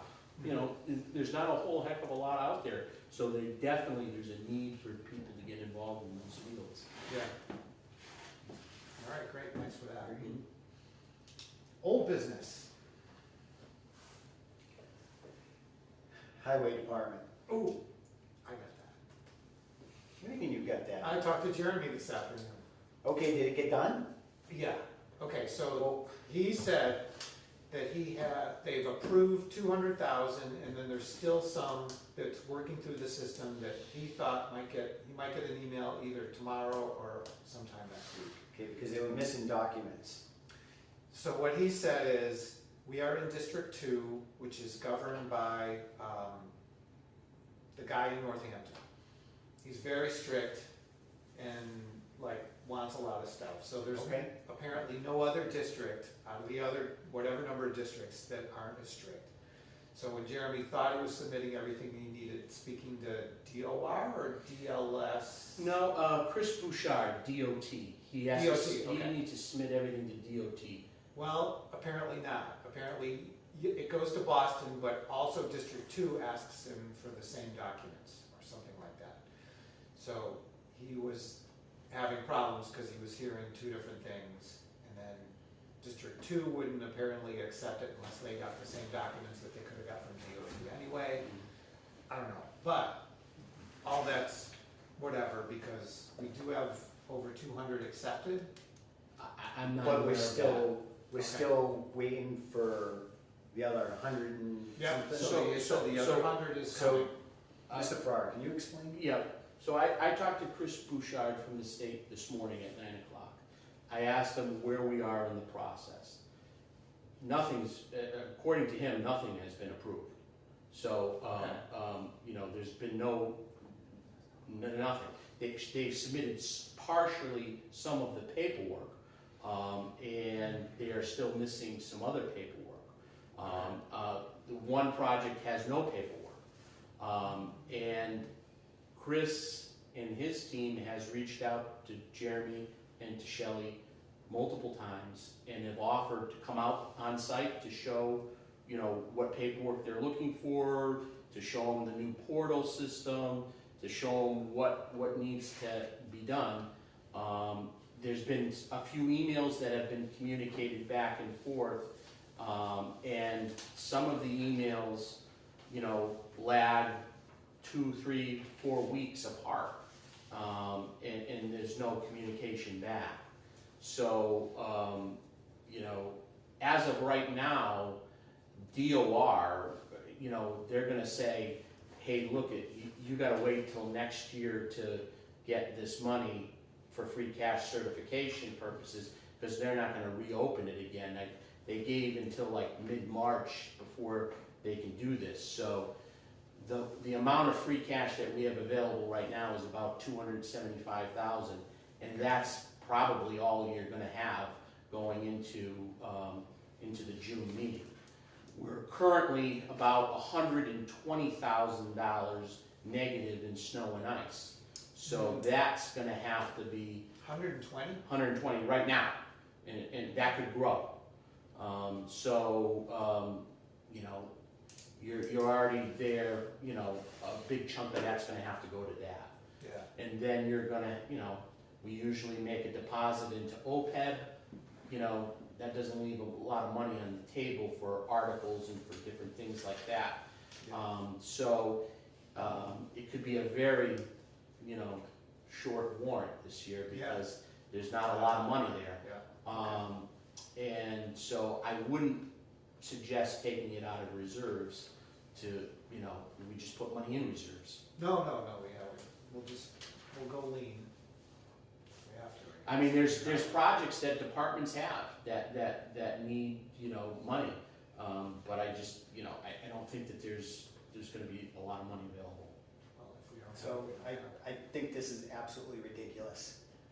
And honestly, I think this is a prime example of why, when we tried going to the town to give us the authority to make that a hired position, so we could hold people accountable for not doing their job, this is why. Because now we've basically lost, what, $300,000? Well, you don't have access to it. Till next year. Yeah. So we don't have access to $300,000 till next year. That's if something doesn't fall apart in between then, and they just say, yeah, that's been, you lack documentation and you're just not getting it now. When all it was is a filing issue from that department. All they had to do is file the requested paperwork. if somebody is sitting there and working with you and saying, hey, I need this document, okay, we'll get you that document. Should get it in a few hours. It shouldn't have gone on for months and months and months of us asking this to get this done for this department. And it's still not submitted. And we've seen all the emails. We've seen the emails going back and forth with them and with the person that you're talking about. And it still didn't get done. And there's no reason for this. There's absolutely no reason. And this is why we shouldn't have elected officials running departments.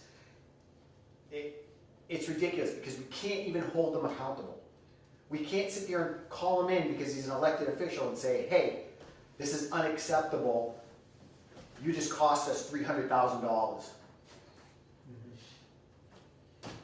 That absolutely pisses me off because now other departments can't get what they want or do what they want because the free cash isn't there.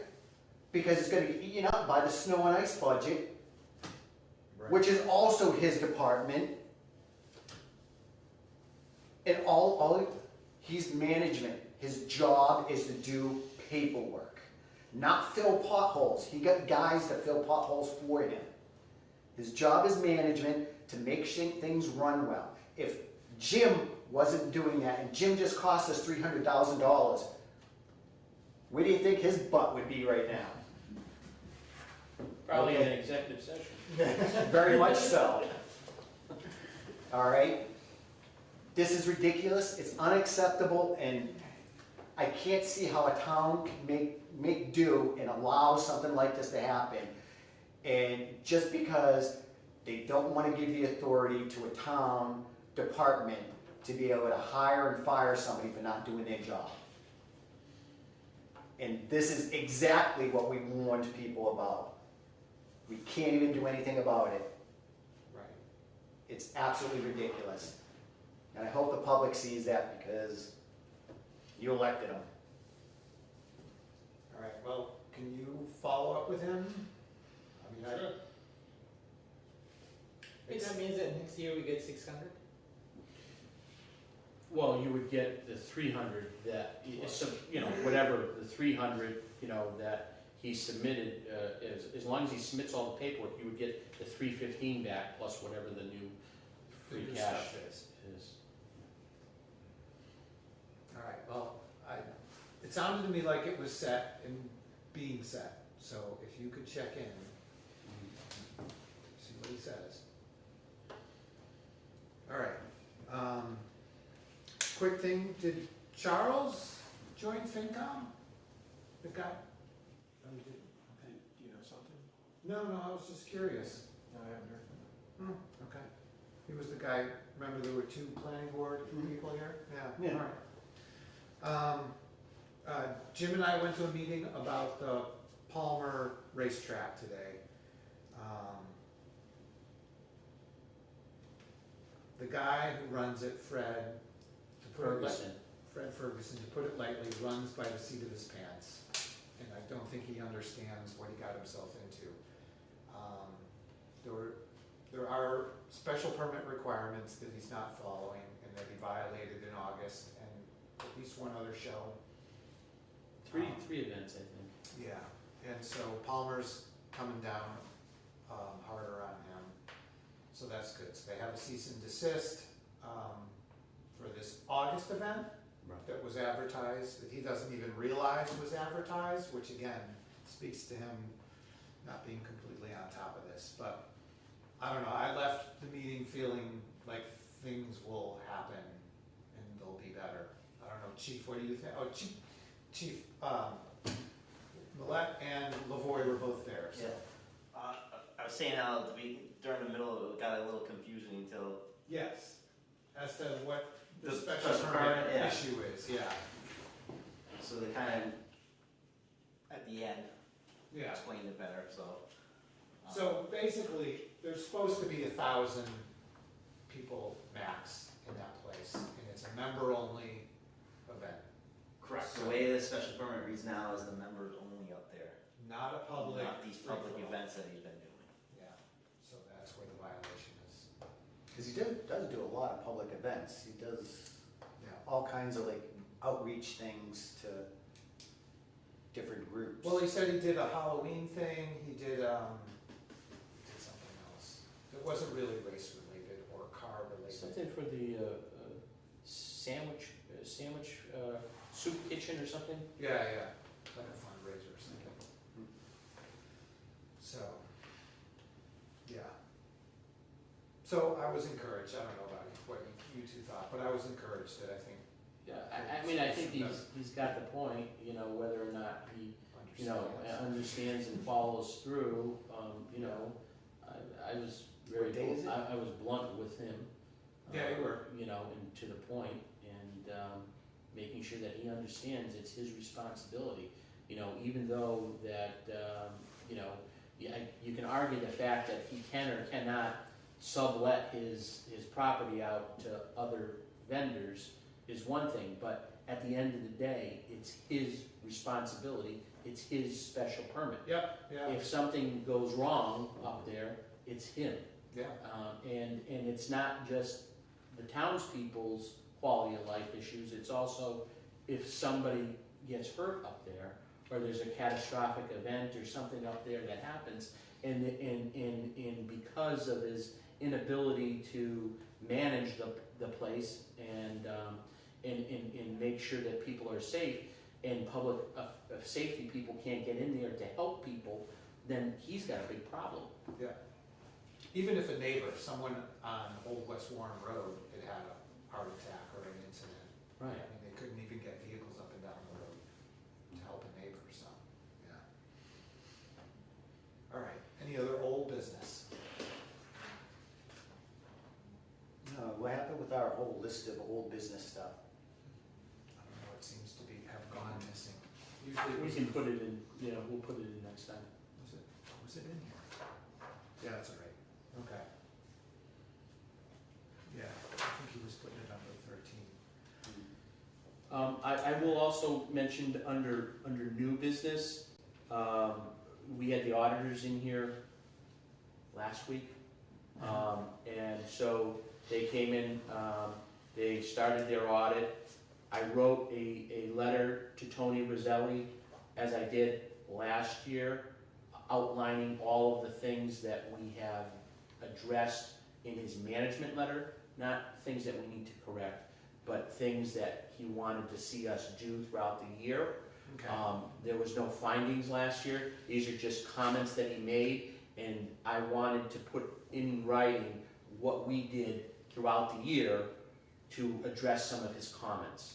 Okay. And so I did that, as I did last year, I provided it to him, it's in your packet so you guys can review it, but they were in here for 2.5 days.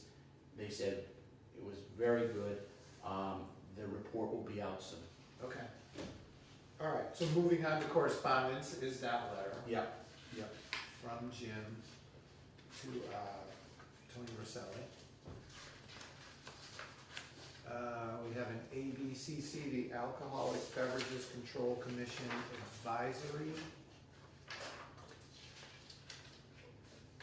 Do you know anything about this, Jim? Yep. No? So there's a new bulletin that came out by the ABCC. We sent this out to all of our liquor establishments, and we sent them a copy. So we just wanted to let them know that there's a new advisory out for. This does not relate to package stores. These are strictly Is this like bars and nightclubs. Yeah, this is like drugging somebody and then like There's a date new, rape. yeah, there's a new advisory. This is not for package stores, but for bar rooms in particular, we sent this advisory out to all of our current license holders. That went out last week. All right, then we have chapter 90, So, letter from the governor. yep, so I got the letter from the governor this week. Her recommendation for the towns of Warren's chapter 90 appropriation for fiscal year 27 is $491,761.07. So, you know, the last time I checked with Chris Bouchard, we had about $900,000 in uncommitted projects, you know, for funds, money available. This will add to that. So you've got about 1.3 or so, 1.4. You know, those are projects that the Board of Selectmen can dictate and want to see get done, and you know, we want to move. I know that we allocated $150,000 to some of the work on River and Central Street. You know, there's other projects out there that I'm sure that you could have a conversation with Jeremy on to talk about. Southbridge Road is gonna have to be, that's gonna be a big one. Okay. Got a little beat up this winter? Oh, it's beat. I see the comments on Facebook where people are showing like world's worst road, and then they say Southbridge Road is warned. Yeah. It's like literally potholes every few inches. All right, then we have something from the Board of Health to the tax collector. I don't know why. So this is a memo that the Board of Health received from the tax collector regarding a delinquent tax payment agreement. So the agreement is delinquent currently. We have an understanding that the property is going to be sold soon, and that's 2240 Main Street. And we were told that when it does close, that the delinquency will be taken care of. I had advised the Board of Health that not to issue any permits or licenses because of the delinquency. It's my understanding that they did issue a tobacco permit. And so, you know, I want them to be made aware of this delinquency, but they felt that it will be cleared up, you know, in a few weeks at the time of closing. Okay, so this is the village market, is that? Correct. Okay, and it's being sold, you said? That is our understanding, yeah. Okay. Okay. Also for correspondence. All right, comments and concerns. So I am going to enforce the 3-minute limit, since we have agreed on that in the past. Me too. And I don't think we're going to exceed 15 minutes total. I don't know why this thing keeps going back to 35 minutes. So just to be fair, I'll time everybody. Okay, so who's got a comment? Do you have some? Okay, I'll try to make it quick. I didn't pre-time this or anything, but first of all, I want to note of appreciation for following up with the public comments guidelines for the Selectmen's meetings. I'm mostly here to follow up with a discussion from a previous Select Board meeting in which I complained about a board member making disparaging comments about residents and publicly saying things that are untrue. The board member requested a list of untrue statements he had made so that he could rebut them. There were a number of examples to be provided, quite a few. I've got 9 right here, but I'm only going to address one of those because of the time limit. I had requested this be placed on the meeting agenda because of the length involved, but that was declined with an indication that it should be addressed during comments and concerns. So in order to honor the 3-minute time limit, I'll just address this one. During the January 29th Select Board meeting, in response to comments having just been made by Jim Fountain, the following statement was made. And I'll quote, "I'll be bluntly honest. You did steal the building from the town." End of quote. I hope we can agree, first of all, that the comment was actually made. I know that we can't dialogue, unfortunately, but so be it. This is an utterly untrue statement. Completely untrue. There's not one word of it that's true. Cornerstone Bank never offered the bank to the town. The town was not in negotiations with the bank for the building. The town never made an offer to the bank. The town never made an offer to the bank. The president of the bank, Todd Tallman, he's now CEO, he's no longer president because of some corporate changes. He personally spoke to the two parties that did make offers to the town, or to them, asking for their best and final offers, and Jim Fountain came in with the higher bid. And so he was awarded the sale of the property. It's not just untrue, it's actually a slander.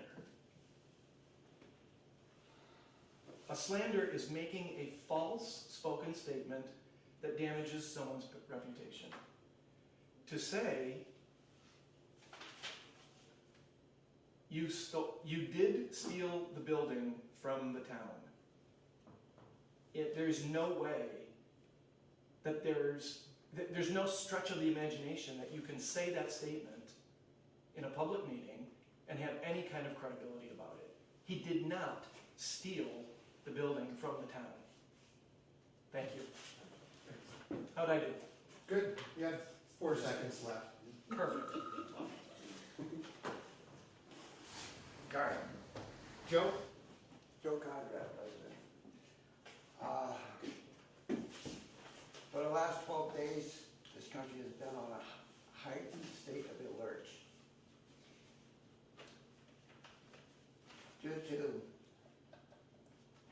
several lone wolf attacks in this country. It is advised that anybody who hears something or sees something should say something. It may not be much, it might only be minor, but you can get a hold of the police department and somebody will listen to you. Thank you. The other thing I have to say is, Monday, the Warren Police and the Environmental Police were looking for a bobcat. I believe it had been hit by a car. Was it found? I don't think so. All right. All right. Anybody else? Okay. Is there My quick question?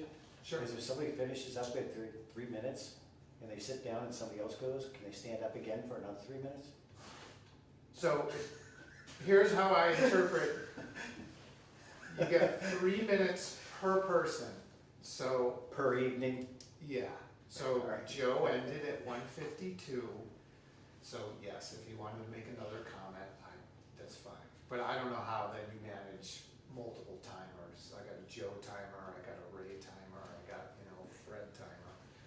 You So, You I could. can't yield time. You can't yield time? Oh, okay, so once you speak, That's it. It's either you all right, use that's it, fine. That's, use it or lose it. use it or lose it, okay. All right. I like that better, 'cause I thought can about that. get, and get Can't 2 yield out the of time. control for you. yeah, oh, that's what I meant. Like, I Yeah. have to have all these timers go. Yeah. Yeah, okay, all right. Our next meeting, Thursday, March 26th, 2026 at 6 PM. Is there a motion to adjourn? No? We still got an hour. Oh, stop. I'll make a motion to adjourn.